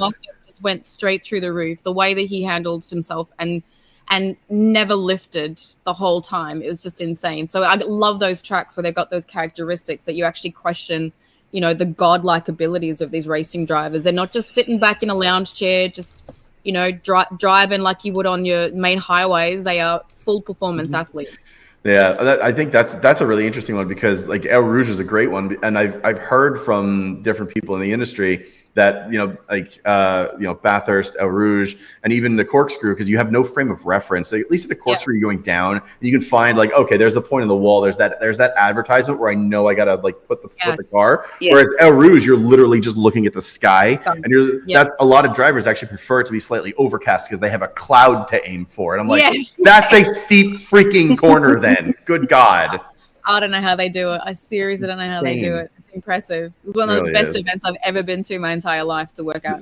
That's on my triple bucket list. One is Bathurst, another is Spa, and the other is probably Nürburgring 24 hours as well. Yeah, absolutely. Got a good list there. Yeah. Le Mans too, but just because Le Mans, of course. Yeah, because all of the such international ones. Yeah, Le Mans is a thing. I'm half French, so it's like going to the homeland too, I don't know how our V8 Superutes would last going around the Nürburgring. We'd use a whole tank of fuel just to do one lap, right? Well, you modify it. Yeah, you modify it like Garage 56 did with the NASCAR. You just gotta build the car for the track. Oh man, we do 20-minute races, and that just takes up the whole tank. So let's see, we have to modify these things to do Nürburgring lap. My gosh, that'd be insane. Oh, man. Hey, I've got a question. Sorry. Go for it. Welcome back, Lisa, by the way. Hi. I've got a question about, thank you. When it comes to the racing over there, is there a lot of state money or city money that goes into putting on those events, whether it be a road course or whether it be the ovals? We've seen a little bit with the introduction of the street circuits. So Chicago was our first, well, I shouldn't say first street circuit, because right after the war or pre-war, there was a lot more of, hey, we're going to be racing in either a field in the middle of nowhere because dirt tracks, or in the middle, like they did a race in New Jersey way back when at the Linden Airport. It was a road course, and coincidentally, it was the only time Jaguar won a race in NASCAR. But it's become such a contentious thing now because the tracks, they're privately owned, or they're owned by a subsidiary of NASCAR. So, and that's become one of the biggest points of contention in this whole lawsuit bullshit, is that even if teams were allowed to go and start a startup stock car series using whatever, there's provisions by NASCAR for some of these tracks of, you know, you can't host another stock car race for 2 years. So air wrench, nice. So it's a lot of it. NASCAR is very private, so the team's privately owned. The series itself, NASCAR itself, is owned by the France family, which people love or hate. So it's this. Sure, there's the towns themselves and stuff get involved. Like Watkins Glen is a thing when you're up there for it. The entire town sort of embraces it. But as far as funding, there's small elements of that, but a lot of it is purely sponsors, NASCAR themselves, and the tracks themselves, which again leads to a lot of contention when you have this, again, the lawsuit hanging. It was just sort of like the hangman's noose, so to speak, right now, hanging over the sport right now. The Glen's actually a very interesting one, just because there is a lot of town money there, and a lot of state funding goes to the Glen, specifically the town, because it's like three-faceted. It's a very outdoorsy area. Like, you have the actual Glen, which is just, you know, over, you know, eons and eons, water has carved out this massive, cavernous gully that, you know, through the whole thing, you can hike the whole thing. I've done it myself. It's beautiful. You also have wine country, because in upstate New York, it's massive wineries. And an interesting story about that is, in Germany, when all the Riesling grapes died during a insane, not famine, but a disease killed off all the grapes, vintners had brought over grapes from Germany to grow in New York and in the United States. And when that happened in Germany, they actually brought the grapes back and revitalized the entire Riesling crop. So all of the Riesling grapes that are in Germany now originated from the United States when they brought them over originally. So you have wine country, and it's very famous in there. You also have the racetrack. So it's sort of three-faceted, where people come up for outdoorsy stuff and they're like, oh, there's wine country. People come up from wine country and, oh, there's a racetrack. So like you get this really amazing sort of three-faceted approach of a town. And because of that, you have so much state money coming in to revitalize, you know, the Glen itself, the racetrack, as well as wine country. So that's a really great example where there is a ton of money from towns and state funding coming in. Some of it does go to the track, but the track is very self-sustaining because it's a very world famous track, you know, former F1 track. Everyone races there, you know, if they can. They have an extended track, they have a short track. It's one of those places where you kind of just like, if I'm going to the States for a race, that's one of the places you should probably go. Yeah, that's amazing. I only ask that because the biggest feedback I've had all year about any racetrack has been in the last 24 hours, talking about how good Adelaide was set up. And that's a lot of state money and city money. But it is good to hear that kind of feedback, because we were getting to a stage where people whinge about everything on track, including the price of food and whatever. But Adelaide seemed to have reversed that. So maybe there's something to enticing that kind of money to the sport. I don't know how it would go in America, but here I'd like to see it done a bit more for that kind of, it just takes it up a notch for the fans. Yeah. I think a lot of it has, like you're seeing, like we were talking about earlier with the Netflix effect. I think a lot of it is privately owned stuff. I think that has a lot more to do with the influx of interest and the influx of the casual fan to really up level the approach that people are taking that with these tracks. And because now you're getting to the level of, you're going to a racetrack and it needs to be an actual like big event. It's not just the race. There's other side approaches too. Like you're saying, the setup with Adelaide, it's like, okay, well, that needs in the States, it has to be like, okay, the track setup has to be like perfect. It has, but there also has to be like, take the Austin F1 race. It's like, well, the F1 race is its own thing, but like Ed Sheeran needs to perform. Taylor Swift needs to perform too. Like there needs to be a thing attached to it also. Whereas like the track setup is cool. You bring people in for the race, but then they stay for this other thing. And you get a lot of private money into it in that sense. Yeah, supercars themselves have done a really great transition in the last 10 years of doing this whole rock and race format where you race by day and then rock at night. We just had AC/DC performing and Lenny Kravitz performing at the Adelaide event. So that's awesome. They definitely get big draw cards to those events. And it's right. It just adds something else as part of your ticket to admission. Not only do you get the racing, but you get that extra entertainment value as well. So that's another value add for the fans from an entertainment point of view, just to make the experience of these festivals, mini festivals at these events, just more attractive for fans to keep coming back year on year. Well, I know casual viewers who actually have bought tickets this year and in past years just so they could go to the concert, and then have become a motorsport fan because they were going to a concert and motorsport was the side dish. Yeah. Right.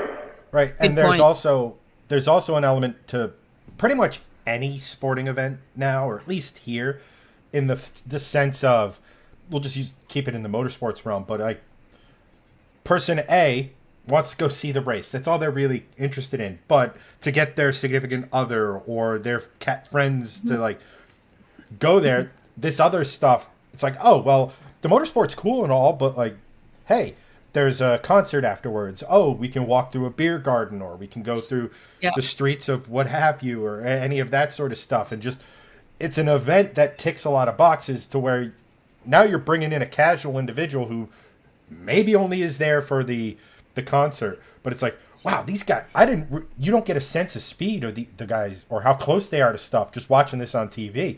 It looks like a movie, but when you're there, it's like, holy cow, there's literally a quarter of an inch between fastest lap of the race and end of race.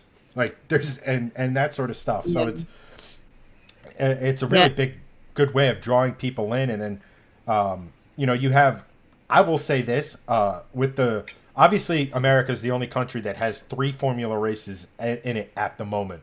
I could do without the street courses. The Miami track feel like it's cool and all, and it does bring that, America. I'm sure you see it in Australia too, but like America, just given our size and demographics and where our people are from and everything, the Miami crowd is so much different than the Texas crowd in Austin, which is different than the melting pot that is Las Vegas, because everyone from everywhere, like I said before, first Australians I ever met was in Las Vegas, right? So it's like, but I don't know. I didn't put this on the rundown, but it does bring up an interesting question to me.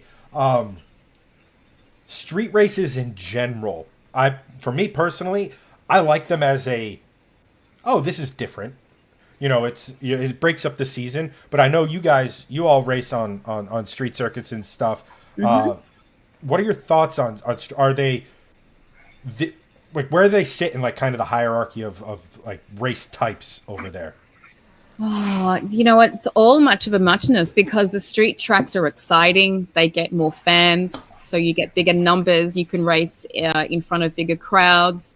You've got concrete walls. You're on the edge of your seat more from a racing point of view, but then you've got racing drivers that do love traditional circuits because they're there for their racecraft. Yeah. So you do need to have a happy balance, but then from a commercial point of view, for our series, we want to be on the street circuits because we know that there's a television addition to that. So we have pay-per-view for the whole season, but then we have free to air for a select number of events on the Supercars billing. So as their undercard, we know we want to be on those street circuit events because we know that there's an added free to air bonus of coverage for those particular events as well. So there's too many things to weigh up. Yes, there's the competition side, but then the commercial side as well. You're right. The excitement of a street race, bigger companies want to spend more and have corporate hospitality. It's more of that festival vibe, but then you get the motorsport purists that are still a very important part of your core fan base that you do need to service, which is why we also then go to the regular racing tracks. And also from a parity point of view, a BOP point of view, balance of performance, it's really important for us to compete both types of circuits. Because if we just did one, it wouldn't give us a true indication of the performance of these cars. So we do mix it up on both traditional tracks and street circuits, just so we can get varying data throughout the year and really refine our cars even further. That's 100%. That's interesting. That's interesting. Just because I think on the hierarchy over here, I think street circuits are very much lower on the totem pole because there's not as much room. Like when you go to an Austin or you go to a Watkins Glen, there's so much. Like I said earlier, like my family and I used to camp on the backstretch of Watkins Glen. Like the interior of that track, there's just it's just room upon room upon room of like just people everywhere. Same thing with like the super circuits. Like you have access to everything. The street circuits, not as much because there's no infield, right? There's not. You can't get that. It's not the same experience, and I think that's a lot. It speaks to a lot of American culture in that sense. If you're going to go to something like that, people want the experience. And yes, you get that, but not at the same way. Like Chad's point, Miami versus Austin. Austin's an experience because you're going to a super circuit. Miami is like, okay, well, it's this street thing that, has some famous people and it's in a really cool place. Like, okay, they've also started to really heavily lean into the Scarface vibes too, with some of the designs and stuff. Yes. It's like the person who came up with that was probably not sober. I think it's also we have so many purpose built. We have way than us, and it's like this weird dynamic that we have because Greg and we could drive 2 hours and be on a purpose-built road course. We could drive, I think it's a couple hours, and be on an oval, and that sort of stuff. But on the flip side, a lot of the grassroots, the smaller tracks, all this stuff, there's very real danger of those tracks going away. We saw it when we were growing up. We had a famous oval here in New Jersey, Flemington Speedway, and it was famous because it was basically a square. So picture like Indy, how like you have the D-shape ovals like Daytona, etc. Well, this was picture Indianapolis, but like squeezed in. So it was four distinct corners, but it was a square. But as urban sprawl progressed, people were like, this racetrack's that I just moved next to that I knew was there that I blah blah blah. It's too noisy, and then now it's a shopping mall, and we all know what Cletus and them are going through with the Freedom Factory in Bradenton Motorsports Park. They literally took the racetracks and put them as far away from the town as they could, and then urban sprawl slowly encroached on their tracks to where, in a lot of other cases, their track would be in very real danger if they didn't take the proper legal steps. So it's a weird dichotomy that we have here. Like even a track like Laguna Seca their future has been far from certain for many years now because of the whole, I forget what the exact development is, or the one person is like who lives up close to the track or what have you. But it's like, okay, they can't host a 24-hour race there. They can't race after a certain time. Ordinances. Done. Tracks. You get everywhere. But that's the point with what happened with Filippa's category. Slow down, please don't kill me, Filippa. But you have these people that go and move next to a racetrack, which is also a horse racing track, which is hilarious. And then it's a 6 o'clock shutdown. Now, if that hadn't have happened, you would have got one more race in, Filippa. I 100% believe that.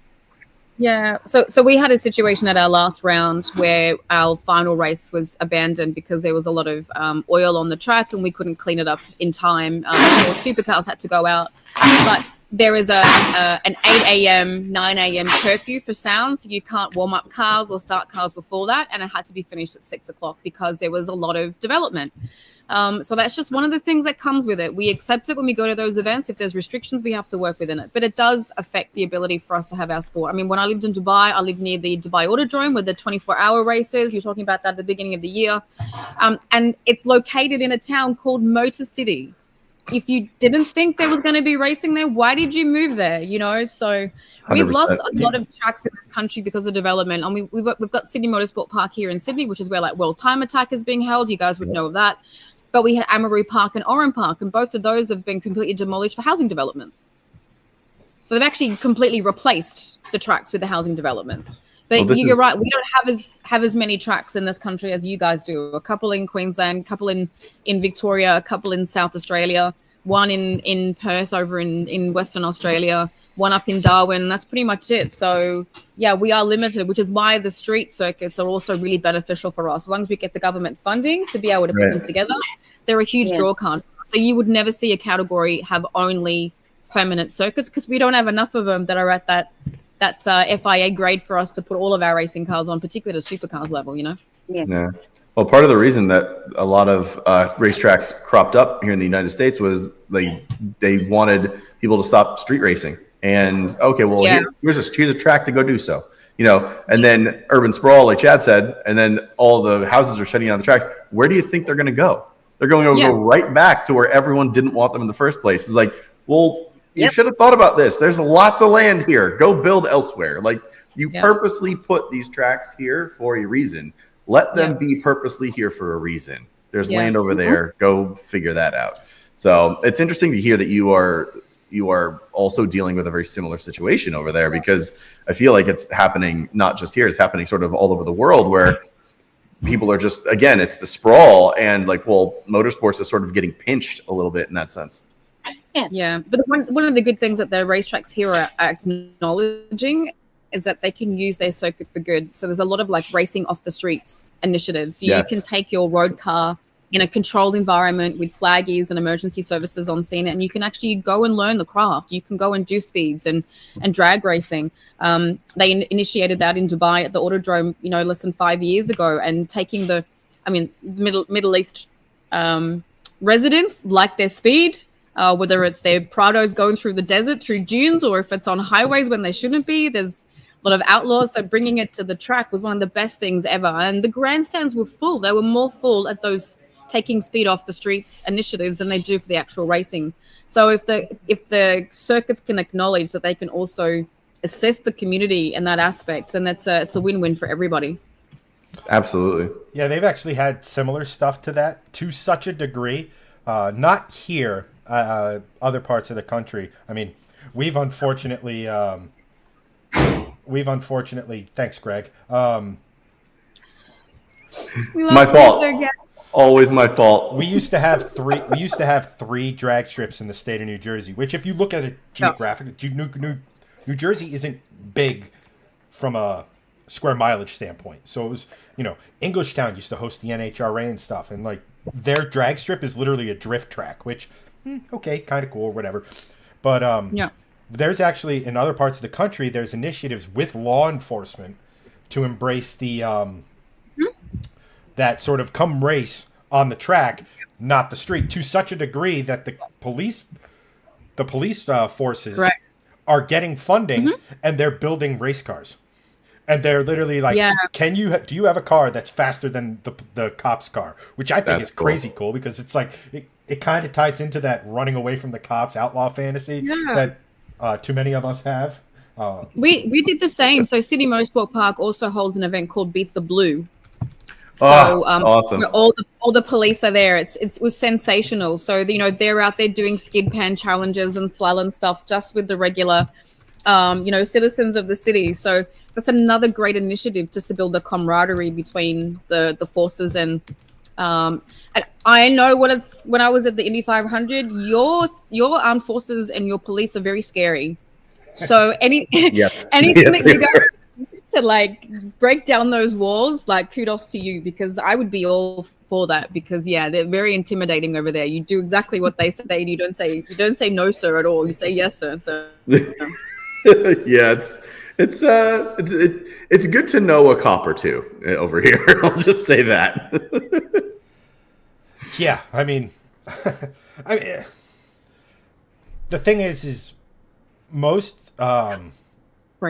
law enforcement types are they're usually pretty decent individuals and stuff like that, and what have you. But at these events, there are hey, hi, how you doing? Step over that line. No. Yeah. And then, you know, if like a guardsman or something like that, or what have you, they're there. Yeah. It's very much, you are on the public stage. You will not bring dishonor or disgrace to that uniform because it's not you wearing it. It's literally everyone who came before you wearing that. And I'm sure it's like this in Australia and stuff like that. Absolutely. But like the integration of our military and things like that is like it's integrated into all of our sports. I mean, we've all seen the flyover at. I mean, shoot, when was it? I mean, we have an Air Force base not too far from us. Well, actually, it's a joint force base now. They changed that recently. But so like you'll see F-18s and F-20, like sometimes even like a B-2 fly over for a Jets game in the middle of the season. I mean, they're not going to the playoffs anytime soon, but like it's just such a part of it. So generally speaking, we have our idiots just like any other country. And when you introduce alcohol into the equation, it just heightens that. But like there's that. I mean, I have to send you the clip if I can find it. I forget what this was like in the 2000s, somewhere between like right around the 90s, I think. But it's literally a flyover that I don't think the rest of the country could ever or the rest of the world could even fully comprehend what it was. It's literally Apache attack helicopters following the cars around the circuit, like maybe 30 feet above them. It's absolutely insane. You couldn't do that now. Oh, we could. But, you guys get away with anything. I mean, we don't have. There's a funny phrase here that some of us use. It's we don't have universal health care because we have universal unhealth care. If that makes any sense, like I mean, I don't want to get into the whole military spending thing or what have you, but yeah, I mean, it's kind of a, but like, there's that, like, it's crazy. Like some of these flyovers, are just insane because you watch Top Gun and you think, oh, that's an F-18. That's cool. And then you see it fly over like, man, that's like bigger than I thought it was. 100%. They are moving. Yeah. It's, I will never ever forget standing on the grid of the Indy 500 as the flyover comes over as you're singing your national anthem. Just the goosebumps that you get being at that moment. And so for me, not even being an American, I'll never forget the first time that I went in 2006 to see the flyover, to see how patriotic everybody was there. And then in 2016, when I was there with Pertec Team Murray, to be part of that. And we also had vets as part of our team. So we teamed up with the Chris Carl Frog Foundation, who do a lot of services and supports for first responders and US veterans. So we had 100 or so through our corporate facilities every day. We had some of the most decorated Navy SEALs and NYPD officers and fireys being part of our pit stop crew that week. On the Friday of the Indy 500 is the pit stop challenge. So we spent weeks training first responders to be part of that.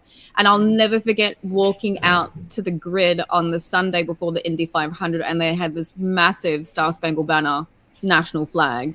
And the entire grandstand just roared with pride. And I was proud to be part of that, and I'm not even an American. So yeah, the patriotism and the passion that you guys have for your country is something I've never seen in any other country on the planet, which is just so inspiring. Next level.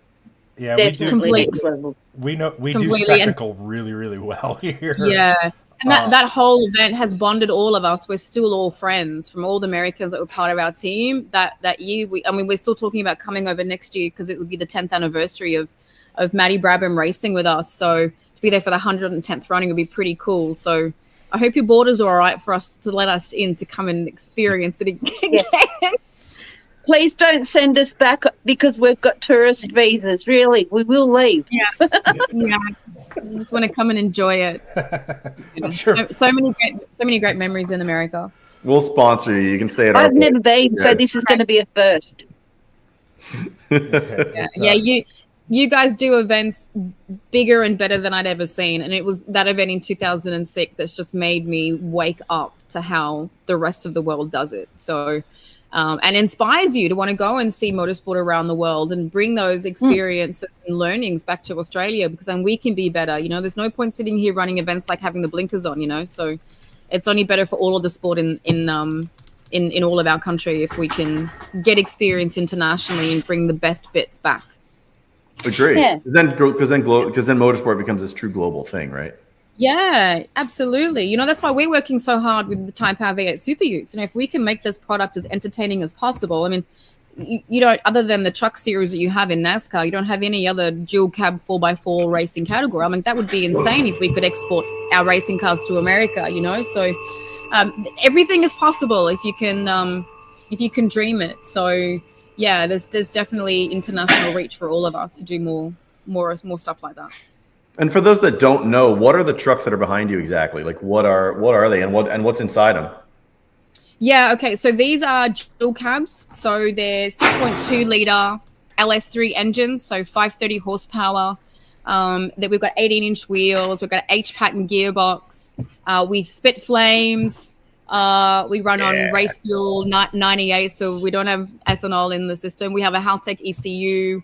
So we're rear-wheel drive as well. So it is purist heaven, pretty much. So Yeah. I mean, supercars were V8s and they were H-pattern and they went to sequential, but our drivers still drive the H-pattern, and that's just one of the selling points for our utes. So we've got 6 different models as well. So we've got the Hilux and the Ranger and the BT50 and the D-Max and even a Colorado. So Holden Colorados aren't even made anymore, but we still have 3 of them in the paddock. So we've got 6 different manufacturers, 9 different body shapes. So in itself, just saying that is BOP crazy for us to try to manage it, to get 6 different big fat bricks flying through the air at the same time, at the same speeds. But we work really hard on the entertainment value and getting them as close as possible to getting the same lap time. So they may look like just crazy trucks with door-to-door, wheel-to-wheel bang and racing, which is purely excitement, but they got the same running gear as a Super 2, so we're more relevant to any other category for drivers that want to go up into supercars. So,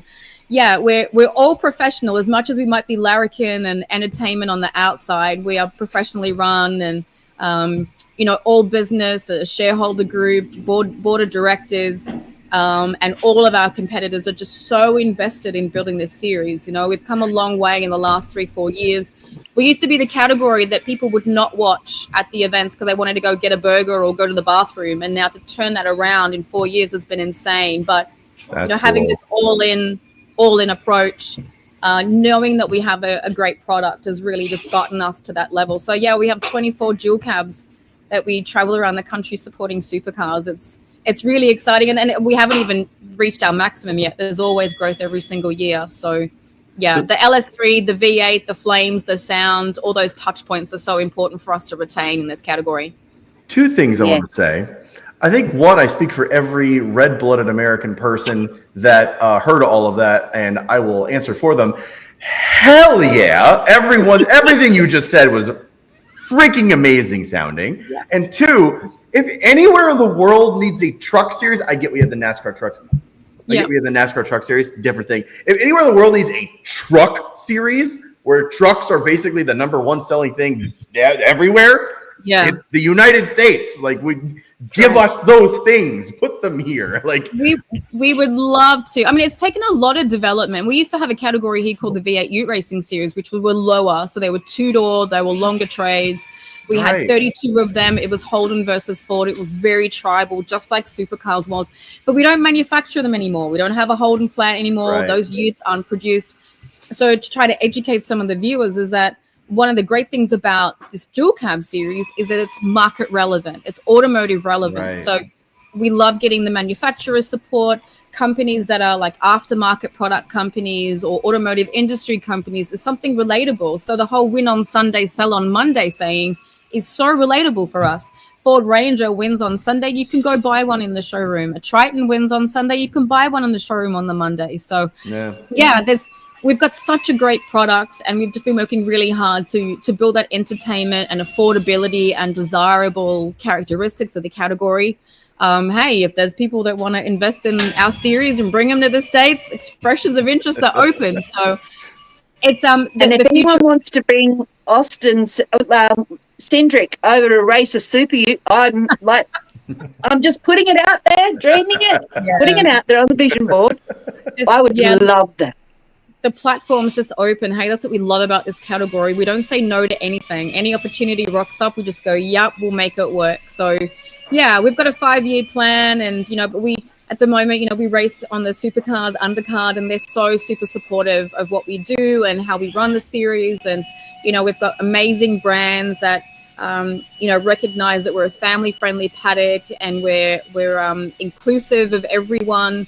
There's always opportunities, whether you're male, female, young or old. We put programs together for STEM as well. So we get the manufacturers from dealerships, bring their mechanics out. We do tours with university students. So yeah, we're all open about just growing this series for everyone and making it something that's accessible. And it's been really exciting. So I can't wait to come back and chat to you in 5 years' time to see where we're at. Maybe we will be.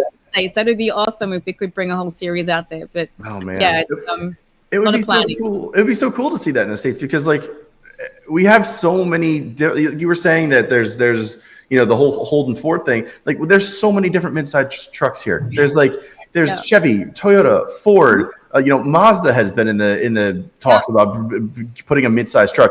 Hyundai has the Santa Cruz. You can the opportunities are just endless. If anywhere, Absolutely. I want it here. You're bad. We're also looking at ways that what our next gen type Super Ute would be. How can we repair these quicker? How can we make the panels and the parts be more accessible and cost effective? We love doing street tracks, but street tracks bring big drama and hitting concrete walls. And so I know the fans love all that stuff, but geez, our crew works so hard to be able to turn these cars around. I mean, we had a rollover at Bathurst. It's not here, it's up in the other shed.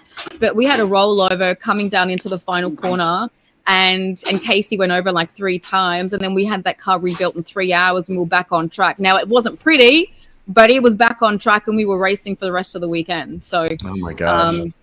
Everyone that works in motorsport, they just put their heart and soul, and there's no sleeping 100% when you're at the track just to make stuff happen. So yeah, we're always looking at ways to develop our product to be more accessible and easier to fix and rebuild, and so we can build them more at the masses, because it takes a long time to build these utes.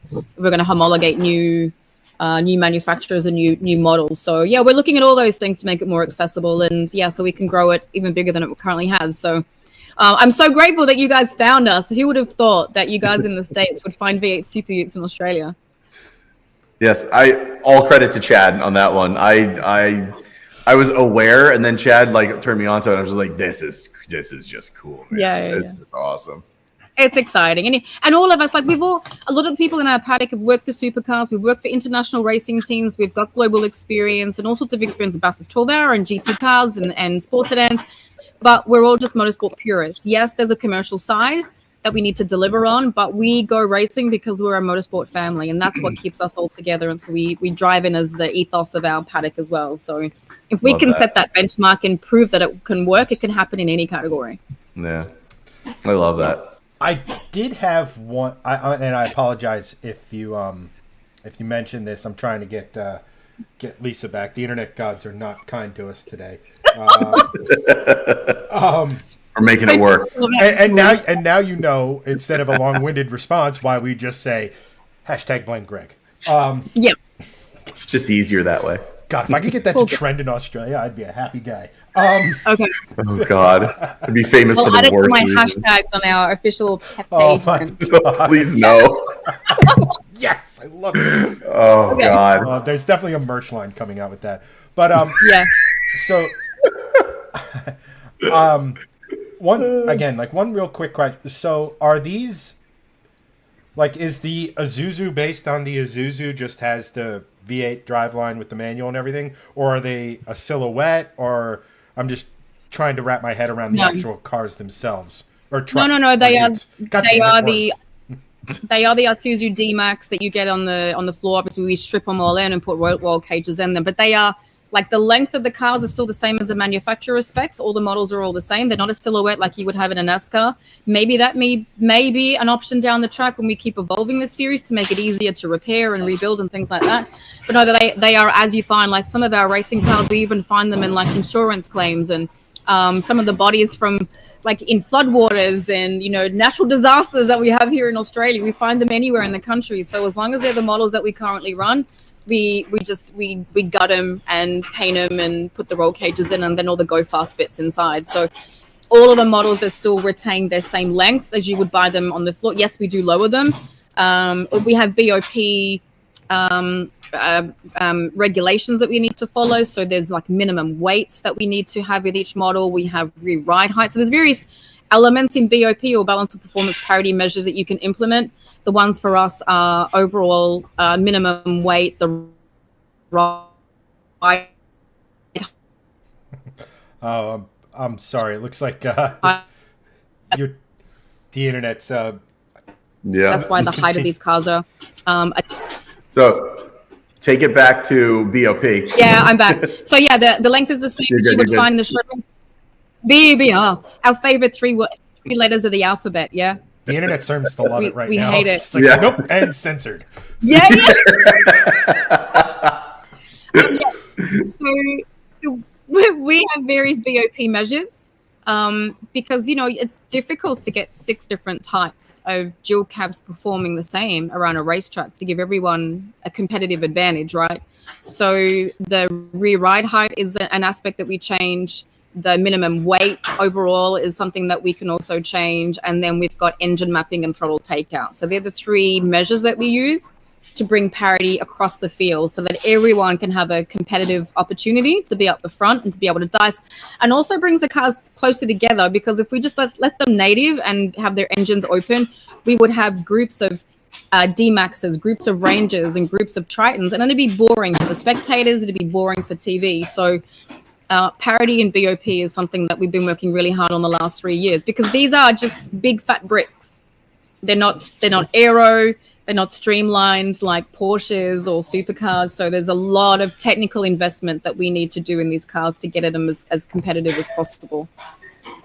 Yeah, I was going to say there's a whole other set of aerodynamics at play here. Like you said, it really is like driving a big brick through the air, because it is. You know, but the benefit of that is they're big billboards. So for commercial reasoning and sponsorship, stick as many stickers and brands as you want on them. That's like the best bit. But yeah, it's not easy to build a category like this. I mean, people just think that they're just pickup trucks, but there's a lot of planning, a lot of development in them to actually make them go fast. And I mean, we're still doing 250 kilometers an hour at Bathurst, which is only 50k shy of supercars. So that's pretty impressive. Close. Yeah. That's pretty cool. Yeah, we need that. We need that here, like now, like yesterday. What's the to borrow something from our Volvo brethren? The A in Superutes stands for aerodynamic. Yeah. But that's just the thing. Like you have something punching such a massive hole in the air, just sort of brute forcing. Absolutely. It's like take that, nature, and then it's like they go through it. It's pretty dang interesting, because I do want to touch on one thing, and then we can kind of get towards the end here. I guess Lisa's having some technical difficulties. She does say she's sorry to everyone watching or what have you. To which, if she's on the show or watching or what have you, I say don't worry about it. This stuff, it does happen. Hashtag blame Greg. Yeah. I'm giving a heart to Lisa. You're just blaming me again. Thanks, man. Heart for Greg. Greg. That's right. Thank you. Thank you, Filippa. You are allowed back on the stream whenever you want. Oh my God. Ad's fired. You're the new host. Done. Okay. And muting Greg. But I don't even remember where I was going. My brain just immediately went into let's just twist the knife a little bit. This is what happens in hour 2 and 3 of this podcast. Yeah. Yeah. No, I mean you said you wanted to touch on one thing. Yes. Yeah. And that one thing, if it was on like the tip of my tongue, it's now in that room over there. So I did kind of, what the hell was it? So I did want to ask one like kind of question about like the teams themselves, and this can be general motorsports or even specific down to the Superutes. But over here, our NASCAR teams, like the over-the-wall guys, aren't mechanics. I mean, they might be a mechanic, but they're former college athletes. Like you have former like Division II football players who are used to like slam. Picture a rugby frontline guy who's now the jackman for the car. Is there any sort of that sport crossover that you guys see, or is it just like, all right, well, the guy doing the tire change is Bruce, and he handles the engine rebuild after the race or something like that? They're all most of them are technically minded, mechanically minded, absolutely. So the guys working on the tires are the ones that are the mechanics, whether it's number 2 mechanic, number 1 mechanic, lead engineer, doing data. Everyone is pulling their weight. We don't really have that much crossover from other sports into motorsport. People that work in this industry get experience in other categories, whether it's a state level or in other national categories, and we change around. But you really won't find someone playing basketball or a rugby coming in and changing wheels in our sport. They are 100%.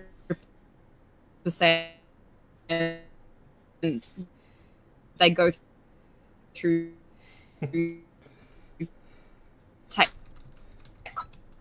colleges and do them mechanical apprenticeships as well. the Australian internet doesn't like us tonight, but no, he must be jumping up a pole somewhere or something. To answer the question, someone kick the Australian internet router and get it. No, you're good. Yeah, no, we don't really have any crossover from other sports. Huh. Interesting. And you'll. So, sorry. Like I saw you. I thought it was frozen because you had stayed, but then I saw the truck. You in the background just going up. I was like, okay, we're good. Just going up. So no, we're good. So no, to answer your question, no, we don't. We don't have any like baseballers or basketballers or rugby players coming into the sport. It's all specialized. So people that work in motorsport have been doing it for a long time. Probably not so much in the admin, the media side, obviously the non-technical side of the sport. You can have crossover with other industries, but whether you're changing tires, you're a fuel man, you're a jack man or girl, or being a mechanic or a data engineer, it's all because you've got experience in motorsport, 100%. That's cool. Interesting. So, pardon me. I guess we'll. I don't want to take up too much more of your time. We're actually over the allotted 2 hours, which is fine. We've gone. We've been yakking for a while. Yeah, and appreciate your time, by the way. Thank you so much. That's okay. Thanks for the crew behind me for putting up with this. They're still trying to do their job at the same time, so they've been troopers. Thank you, crew. Thank you. Thanks, Nick. Thanks, Harry. If you're looking for Christmas gifts for Greg, he wears a size Aussie V8 Superute. Yes. That's accurate. That is my size. Need to get a bit more bubble wrap for that to ship it over, 100%. Yeah, it's all right. We'll supply it. We'll send it. Okay. We'll send you over be a the fly on rolls. the wall to see your wife's reaction to that, Greg. It's all right. It's all right. She has a car. I can drive that. It's fine. Don't worry about it. Let's aim for a 5-year plus plan to bring the category to the States, hey? Okay. Yes. Always. You got to be our champions. You got to help us with that. Hell yeah, we're down. Okay. Absolutely. So we're gonna keep making reels about it every other month, and just like, hey, remember this? We're gonna make it happen. Sign a petition. Yes. Change.org. Let's go. You guys have been so fun. I've loved every minute of chatting with you guys today. Yes. Really appreciate the interest all the way over here. For sure. We'll do this again. I think this is a lot of fun. We, to get more notoriety to Superutes, to Australian Motorsports in general, like over here, it's something that is definitely sorely needed because, again, motorsports are thriving here, and they need to, they, as in the proverbial they, people and fans over here need to understand that, like, specifically Aussie Motorsports is peak. It really is. It's very cool. Yeah, and we've got such an affinity with the States as well. You know, when I lived in the Middle East, everyone over there was more aligned with Europe and the UK. But Aussies and Americans have always been like sisters and brothers across the pond. You know, so yeah, absolutely, we get you. You guys get us as well. So 100%. I know every time I go to America, they're like, "You're Aussie." I'm like, "How did you tell?" Like, just give it away. And, you know, the hospitality you guys give us whenever we come, that's why I'm dying to get back to the Indy 500 in particular, because just the welcome that we get, everyone's just so generous. So yeah, thank you. It's incredible the way you guys see us as being valuable, that you can be entertained by us and learn from us as well. For sure. Oh no, absolutely, and it's refreshing, right? You know, as motorsports fans, you kind of lock in on a few things, but like you're over here and it's like the Superutes. You look at them and go, huh, those shouldn't be doing that. Yeah. What, I need to know more about this, right? Like that sort of thing. And then all your racing categories and stuff like that, from the Superutes to those adorable little Aussie racing cars. I don't mean to make it sound like I'm talking down on it, because again, they're just like Legends cars and Bandoleros over here and what have you. But it's such a cool concept, and I've seen. So I guess we'll close with this. I've seen so much. There is so many parallels to Australian stuff to like our stuff. Like, sure, you have your, you know, the GT and the open wheel stuff, but if you look at like the sort of ecosystem that y'all are playing with, you know, on the top of it you have the V8 Supercars, which is like, I like to say, is like if you took NASCAR and then sent it off to get, you know, a little bit of culture, you know, because like your cars are designed to do road courses and our cars are not. No. You know, and then you have the way they're structured. You have like something like the Superutes. We have the NASCAR truck series or what have you. Even though their thought process is the same in what we're presenting to a viewer or as a potential sponsor or what have you. But it's really, and there's that shared mentality, and there's that shared sort of in a lot of the stuff. There's like a blue collarness to it. Now, no motorsport is cheap. Absolutely. Right? Yeah. You know, absolutely. But it's so relatable, because it's not like a, you know, you look at a Formula One driver, like a, you know, say like a Lewis Hamilton. It's like, I don't know, like there's no chance I'm going to go to this bar down here, then he's going to pop in. But then you look at like a, you know, a Superute driver or a NASCAR driver or whatever, and it's like, there's a very real chance that this dude's going to be getting, you know, I'm going to see him like it's relatable. So it's really cool to see that, especially being on opposite sides of the planet. One of us. It's got to be from that, you know, like our origins and stuff, and that whole like, hey, absolutely. England.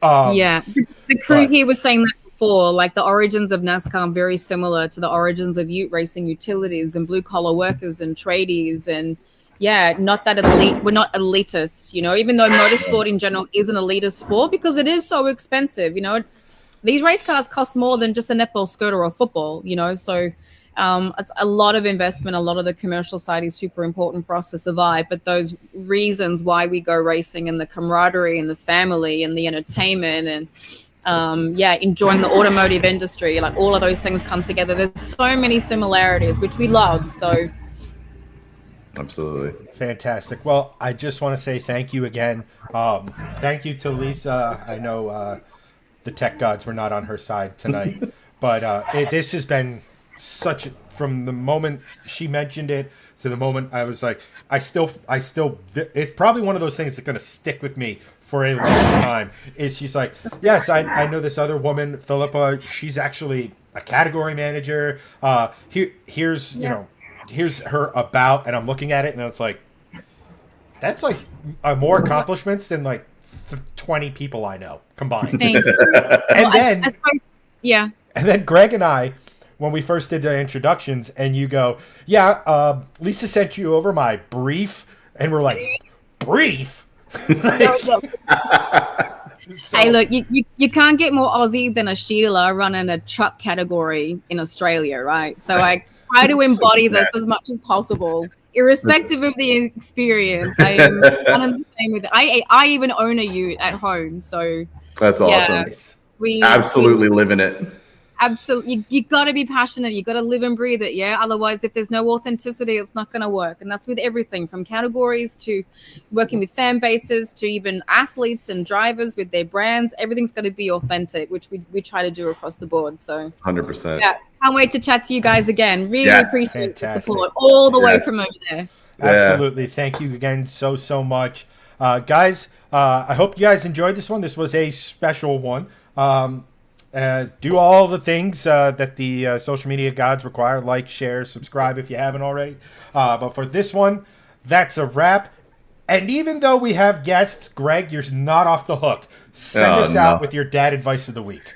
All right. My dad advice of the week is to always keep an open mind. And I'll go sappy with this one because you never know where or when you're going to make new friends. So always have an open mind and always be open to new avenues and possibilities. Yeah. Well, I can officially call you guys mates now. Yes. Yeah. We love having Aussie mates. Absolutely. Official mate. That's right.